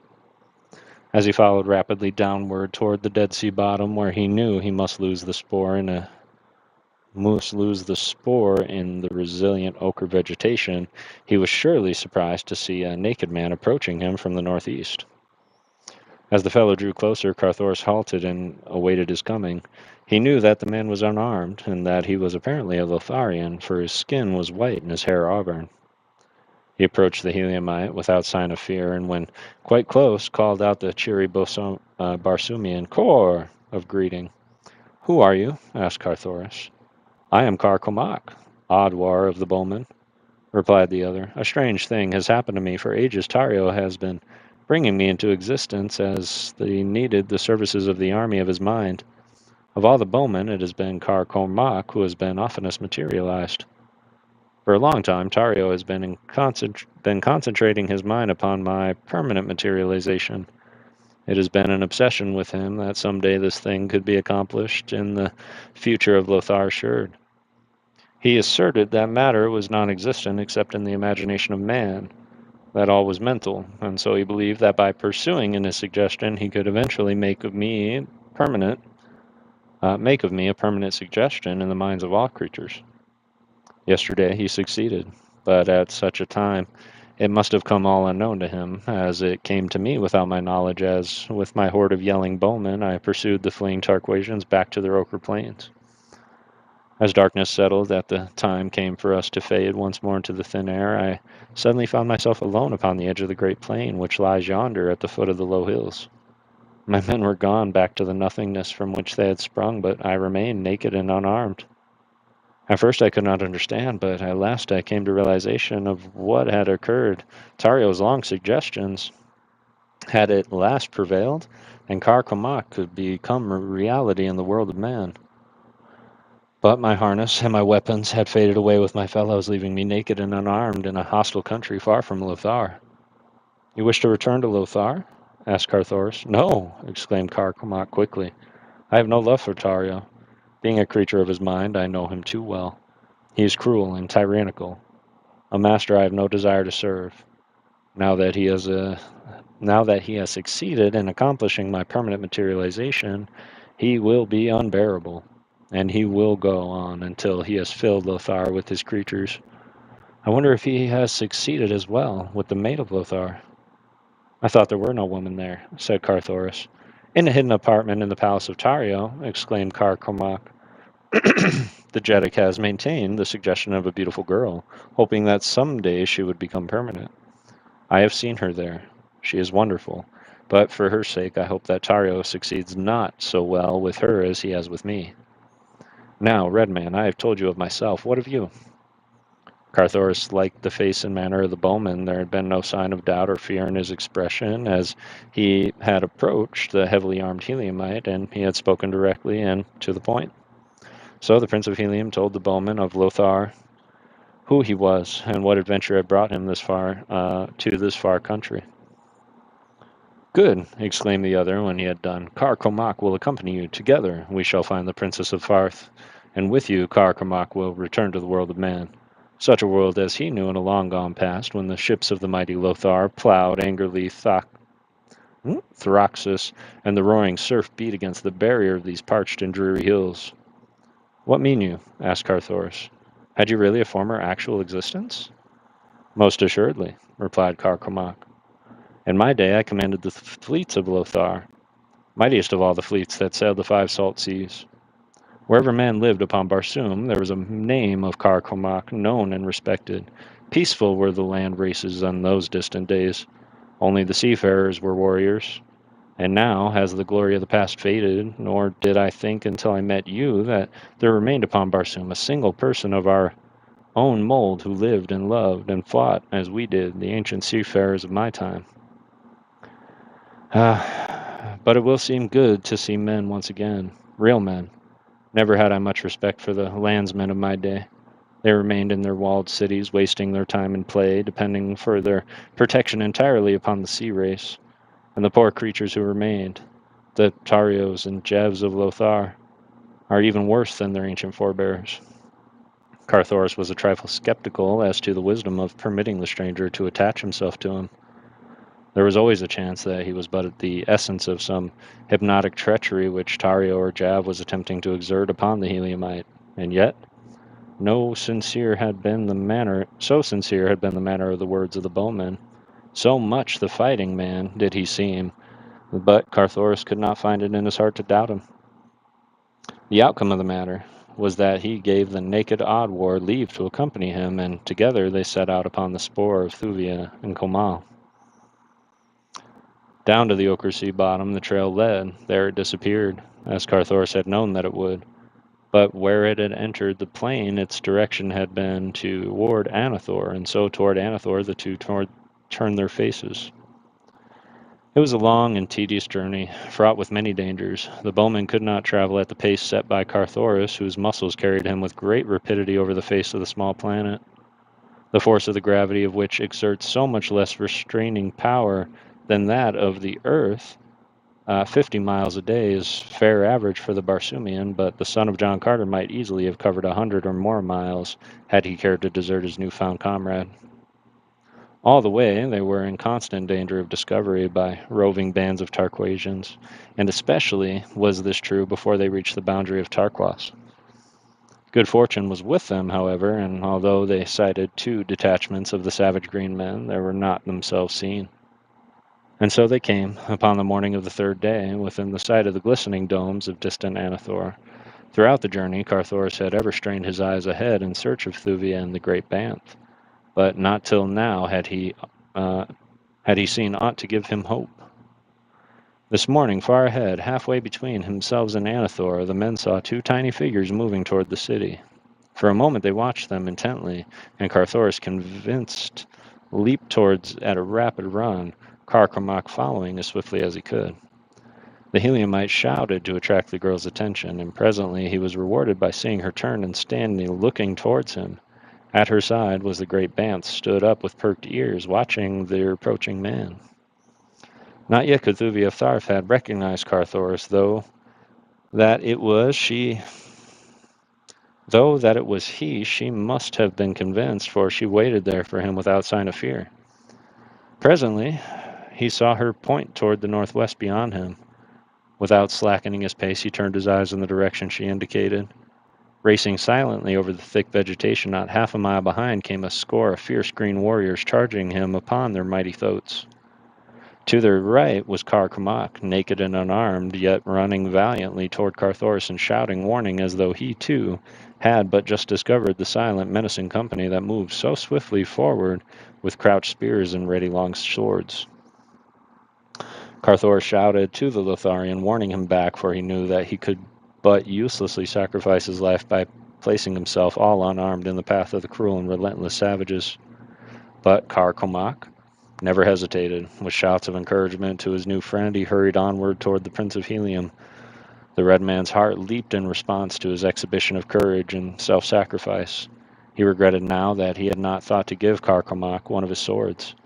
But it was too late to attempt it, for should he wait for the Lotharian to overtake him or return to meet him, the Tarquasians would reach Thuvia of Tharf before he could do so. Even as it was, it would be nip and tuck as to who came first to her side. Again he turned his face in her direction, and now, from Anathor way, he saw a new force hastening toward them, 2 medium-sized warcraft, and even at the distance they still were far. They were still from him. He discerned the device of Dusar upon their bows. Now indeed seemed little hope for Thuvia of Tharf, with savage warriors of the horde of Tarquash charging towards her from one direction, and no less implacable enemies in the form of the creatures of Ostok, Prince of Dusar, bearing down upon her from another, while only a Banth, a red warrior, and an unarmed bowman were near to defend her. Her plight was quite hopeless, and her cause already lost ere ever it was contested. As Thuvia saw Carthoris approaching, she felt again that unaccountable sensation of entire relief from responsibility and fear that she had experienced upon a former occasion. Nor could she account for it while her mind still tried to convince her heart that the Prince of Helium had been instrumental in her abduction from her father's court. She only knew that she was glad he was by her side, and that with him there were all things seemed possible, even such impossible things as escape from her present predicament. Now, had he stopped, panting before her. A brave smile of encouragement lit his face. "Courage, my princess," he whispered. To the girl's memory flashed an occasion upon which he had used those same words, in the throne room of Tario of Lothar, as they commenced to slip down the sinking marble floor toward the unknown fate. Then she had not chided him for the use of that familiar salutation, nor did she chide him now. Though she was promised to another, she wondered at herself, flushing at her own turpitude. For upon Barsoom it was a shameful thing for a woman to listen to those 2 words from another than her husband or her betrothed. Carthoris saw her flush in mortification, and in an instant regretted his words. There was a moment before the green warriors would be upon them. "Forgive me," said the man in a low voice. "Let my great love be my excuse, that, in the belief that I have but a moment more of life." And with the words he turned to meet the foremost green warriors. The fellow was charging with couched spear, but Carthoris leapt to one side, and as the great Thoat and his rider hurtled harmlessly past him, he swung a low sword in a mighty cut that clove the green's carcass in twain. In the same moment, Cormac leaped with bare hands, clawing at the leg of another of the huge riders. The balance of the horde raced in to close quarters, dismounting the better to wield their favorite longswords. The Dusarian flyers touched the soft carpet of the ochre-clad sea bottom, disgorging 50 fighting men from their bowels, and into the swirling sea of cutting, slashing swords sprang Komal, the great Banth. Oh yeah, they got Komal. They'll be fine. Whew. I am sweating. That was intense. Hey, what's up, ALB? How you doing, buddy? Hope you are doing well. Hope you're well, Kev. Let me know when you're coming to visit. Like out to where you're at. Like come stay with you.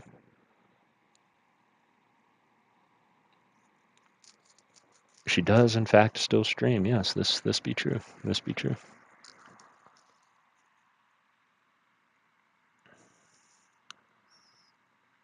All right.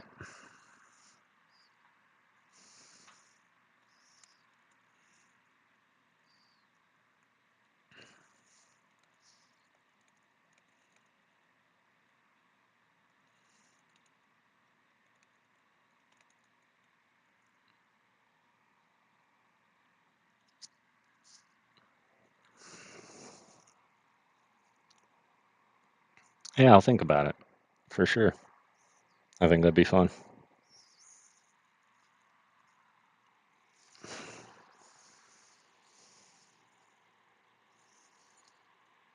I think that would be fun.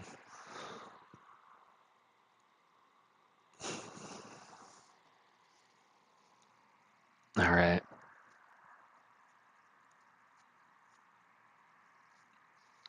I'm gonna have to hop off 13-hour day. Holy moly. Yeah, you definitely need to get some sleep, my friend. And yeah, it's only because we have like 20 minutes left. We planned a long time ago, huh? Was I there? Of course, not to say that I'm not one of the most, if not the most forgetful person. What's up, Sean Bowden? It's good to see you. I don't know if I missed you earlier, but it's good to see you.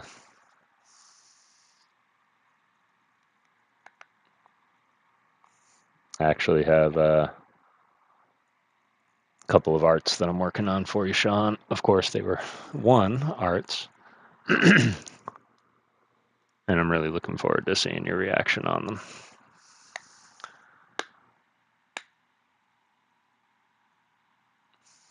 Oh, that's right. And that was right before Mama Ghost, when I had to go and pay it. Like at that point, it was like price wasn't an option, so I paid it, and I got it all fixed to go to Michigan. So everything is good now. Now I just need the funds to do it, and yeah, happily do it.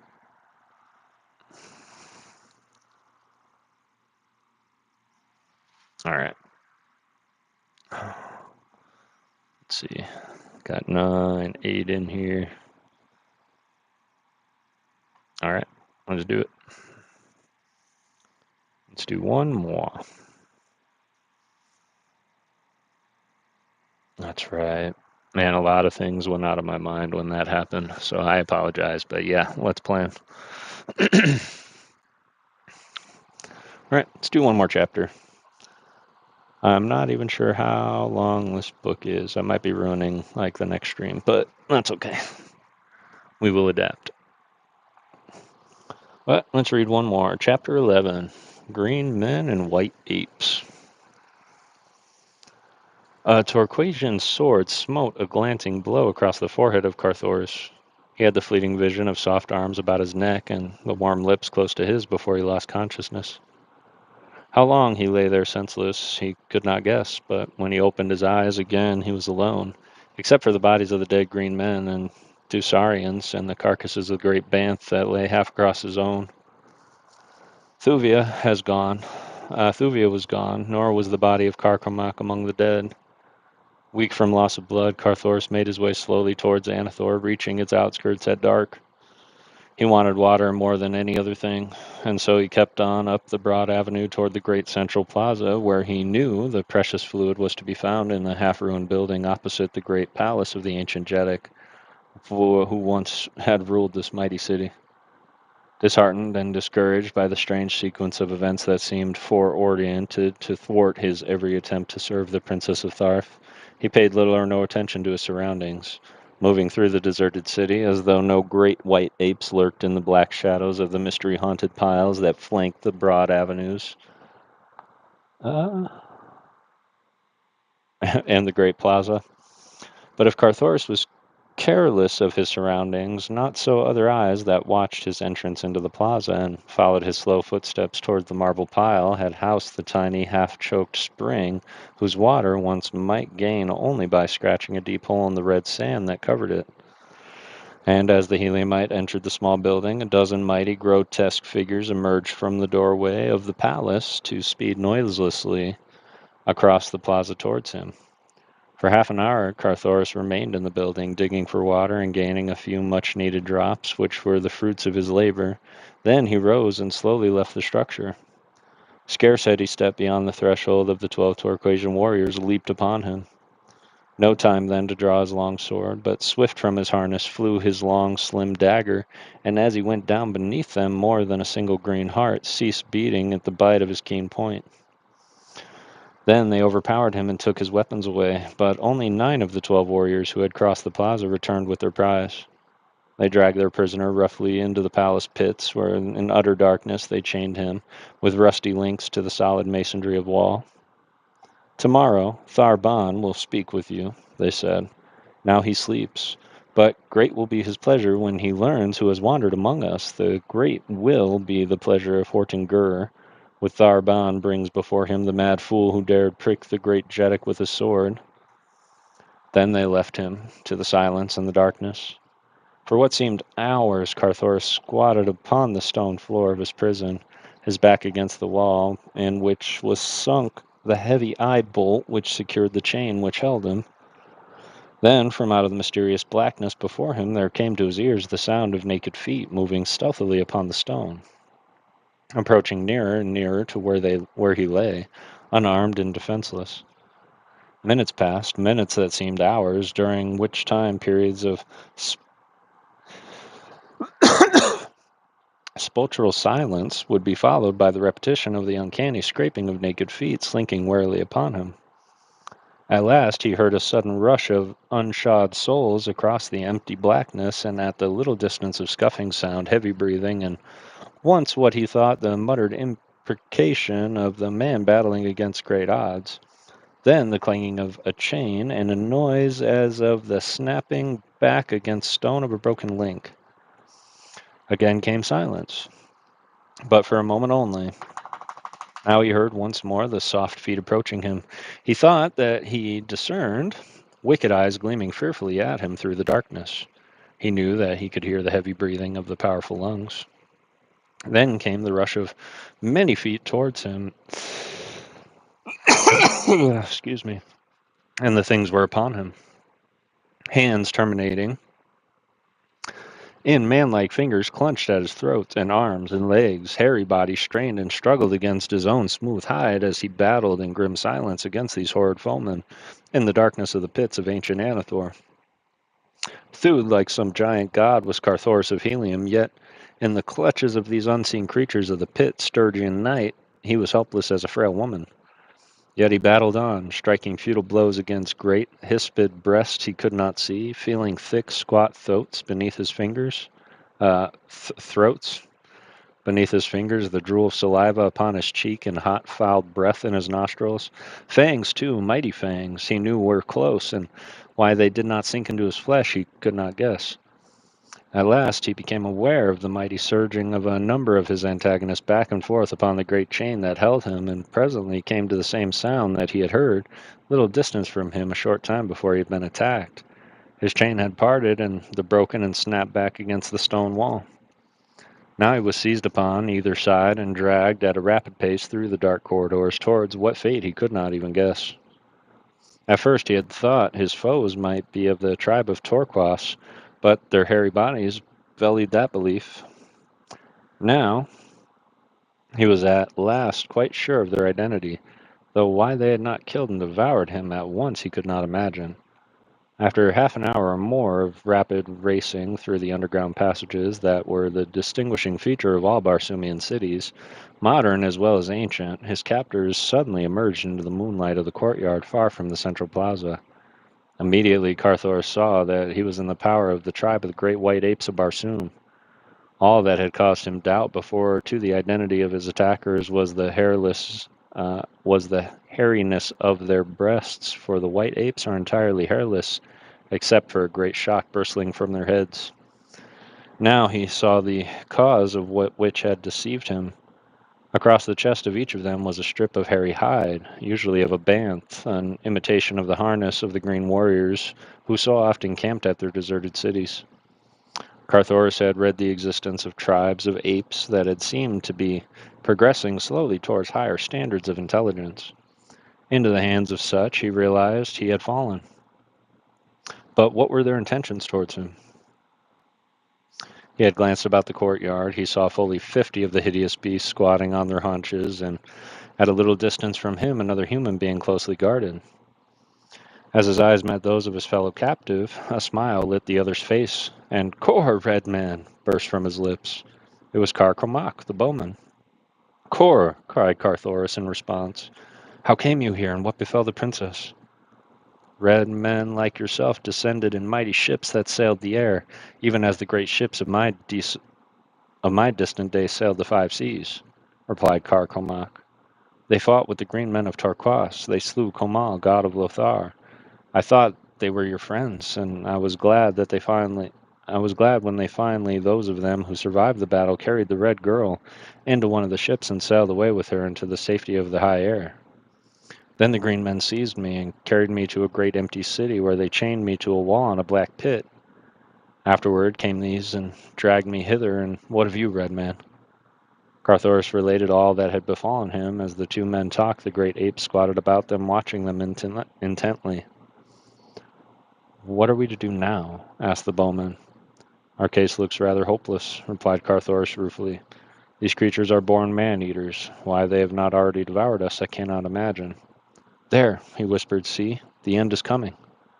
Carcomac looked in the direction Carthoris indicated to see a huge ape advancing with a mighty bludgeon. It is thus that they best to kill their prey, said Carthoris. Must we die without a struggle? Asked Carcomac. Not I, replied Carthoris. Though I know how futile our best defense may be against these mighty brutes, oh, for a long sword. Or a good bow, added Carcomac, and a U-10 of bowmen.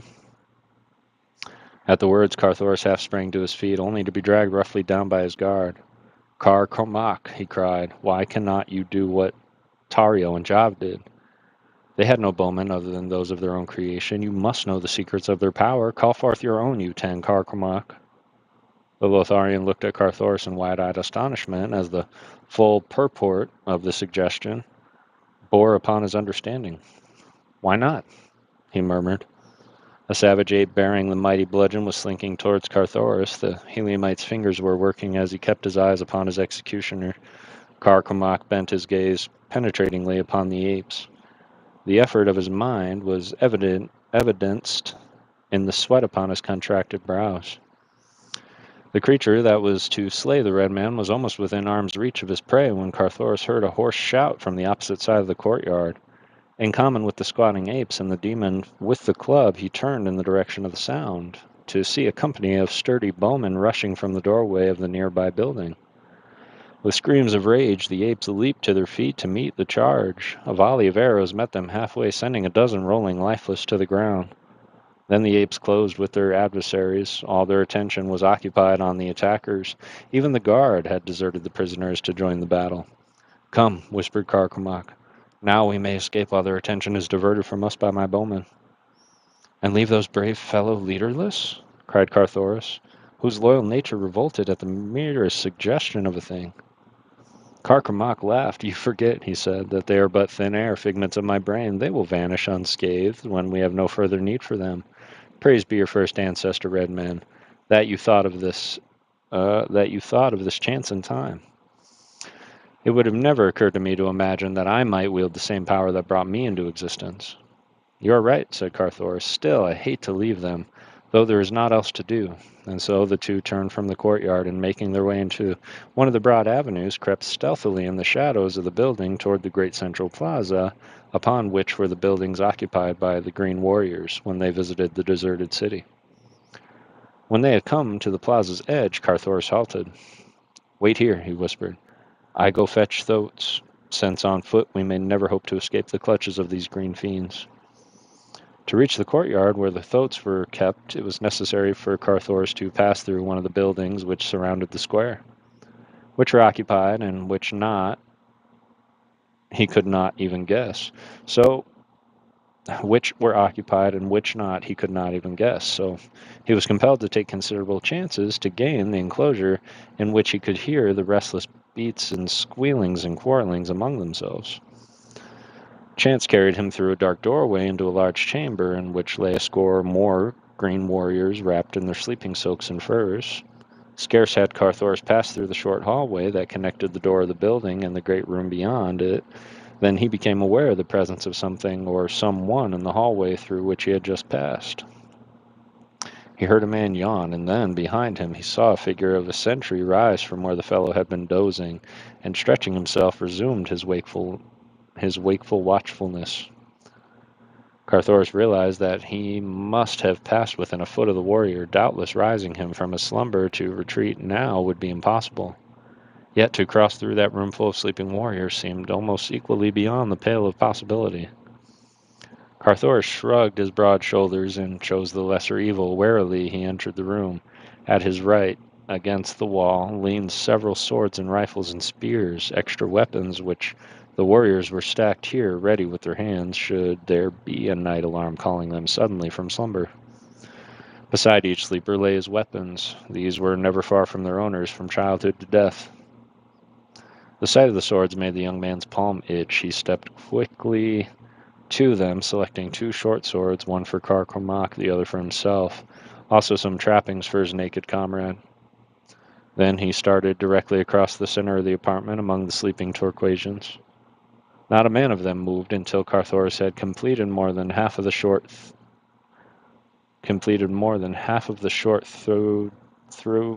short though dangerous journey.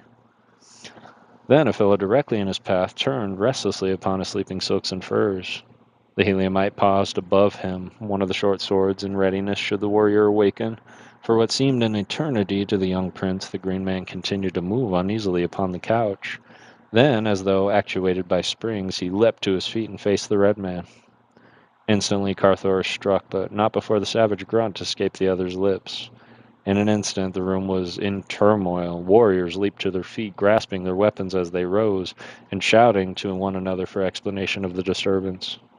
To Carthoris, all within the room was plainly visible in the dim light reflecting from without, for the further moon stood directly at zenith. But to the eyes of the newly awakened green man, objects as yet had not taken on familiar forms, but they saw vaguely the figures of warriors moving about their apartment. Now one stumbled against the corpse of him who Carthoris had slain. The fellow stooped, his hand came in contact with the cleft skull. He saw about him the giant figure of another green man, and so he jumped to the only conclusion that was open to him. "The thirds," he cried, "the thirds are upon us! Rise, warriors of Torquas, and drive home your swords within the hearts of Torquas' ancient enemies!"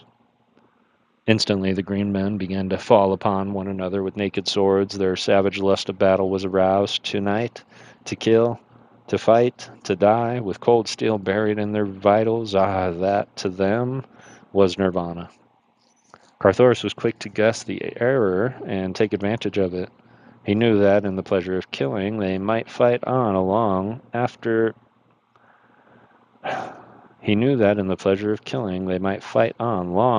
they had discovered their mistake, unless their attention was distracted by a sight of a real cause of the altercation. And so he lost no time in continuing across the room to the doorway upon the opposite side, which opened into the winter court, where the savage thoats were squealing and fighting amongst themselves. Once here, he had no easy task before him. To catch and mount one of these habitually rageful and intractable beasts was no child's play under the best of conditions, but now, when silence and time were such important considerations, it might as well have seemed hopeless to a less resourceful and optimistic man than the son of the great warlord. From his father he had learned much concerning the traits of these mighty beasts, and from Tars Tarkas also, when he had visited the great green Jeddak among his horde at Thark. So now he centered upon the work at hand, all that he had ever learned about them from others and from his own experience, for he, too, had ridden and handled them many times. The temper of the thoats of Tarquas appeared even shorter than of their vicious cousins among the Tharks and the Warhoons, and for a time it seemed unlikely that he should escape the savage charge upon the part of a couple of old bulls that circled, squealing about him. But at last he managed to get close enough to one of them to touch the beast. With the feel of his hand upon the sleek hide, the creature quieted, and in answer to the telepathic command of the red man, sank to its knees. In the moment, Carthoris was upon his back, guiding it toward the great gate, with leads from the courtyard through the large building at one end of the avenue beyond. The other bull, still squealing and enraged, followed after his fellow. There was no bridle upon either, for these strange creatures are controlled entirely by suggestion, when they are controlled at all. Even in the hands of the great green men, bridle reins would be hopelessly futile against the mad savagery and mastodonic strength of the thoat. And so they are guided by the strange telepathic power with which the men of Mars have learned to communicate in a crude way with the lower orders of their planet. With difficulty, Carthoris urged the two beasts to the gate, where, leaning down, he raised the latch. Then the thoat that he was riding placed his great shoulder into the skeel wool planking, pushed through, and a moment later the man and two beasts were swinging silently down the avenue to the edge of the plaza where Car Cormac hid. Here Carthoris found considerable difficulty in subduing the second thoat, and as Car Cormac had never before ridden one of these beasts, it seemed a most hopeless job. But at last the bowman managed to scramble onto the sleek back, and again the two beasts fled softly down the moss-grown avenues toward the open sea bottoms beyond the city. All that night, and the following day, and the second night, they rode toward the northeast.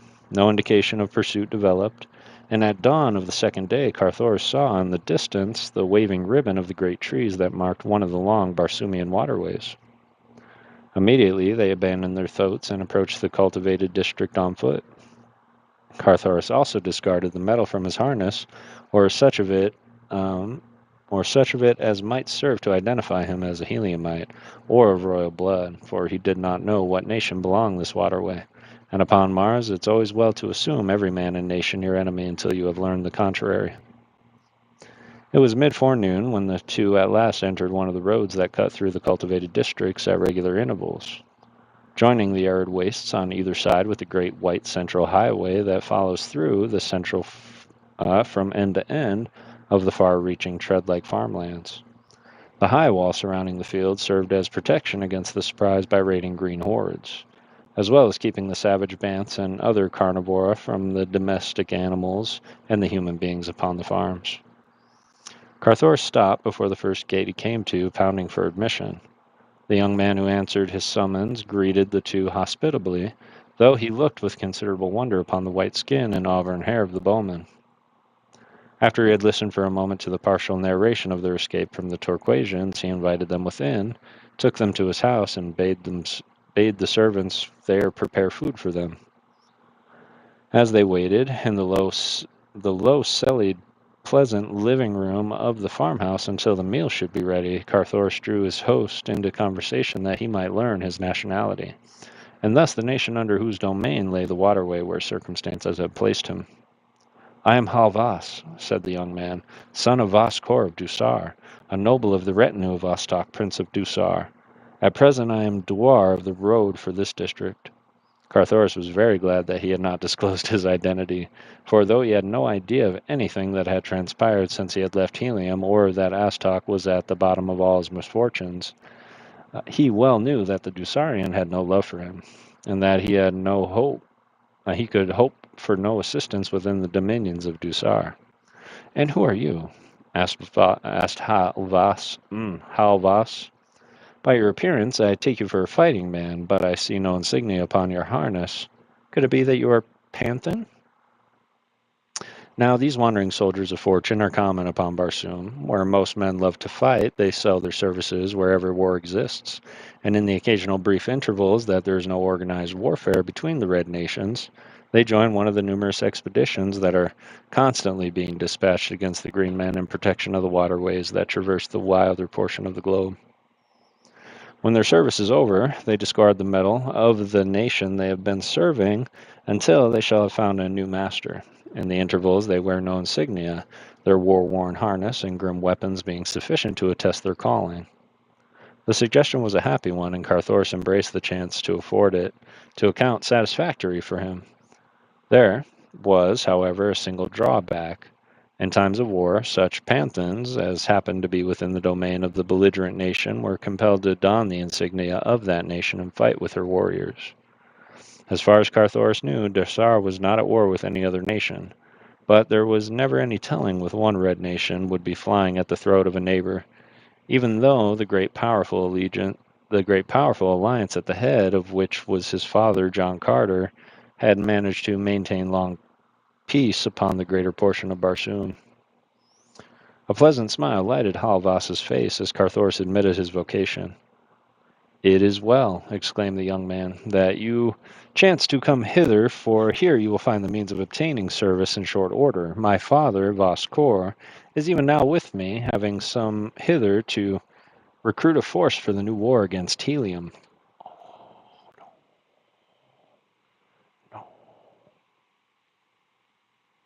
Okay, I think that's a good place to leave it. Oh no. Ghost Pincer has arrived. What's going on, Ghost Spencer? It's good to see you, my friend. We're heading off to my brother's place for dinner now. We'll see y'all next time. Bye for now. Much love to my New Zealand clan.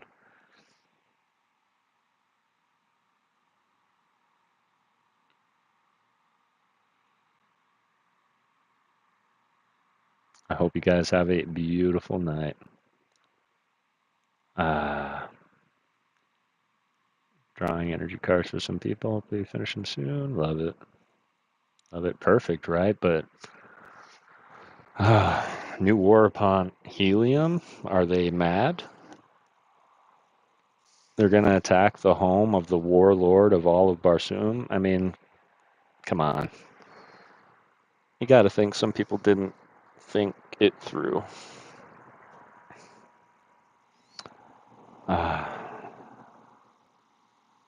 Let's see.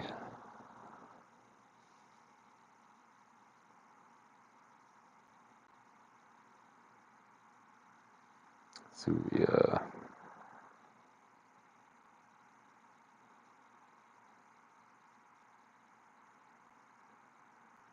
Yep, totally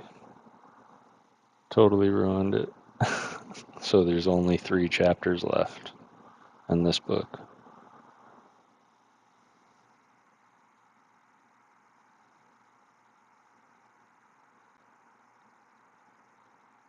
But we will save those for next week.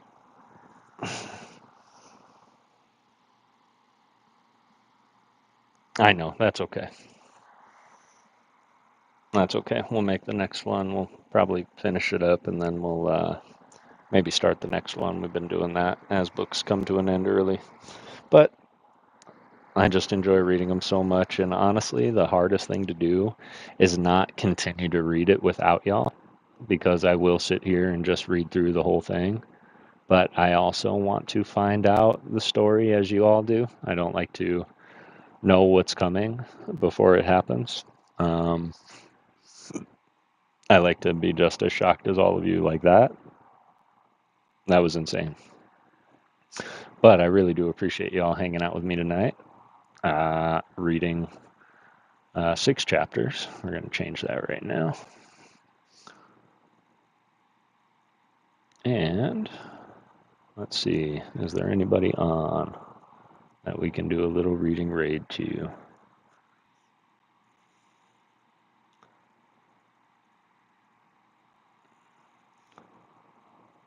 Oh, Jay's Corner is on. Yeah, let's go see Jay.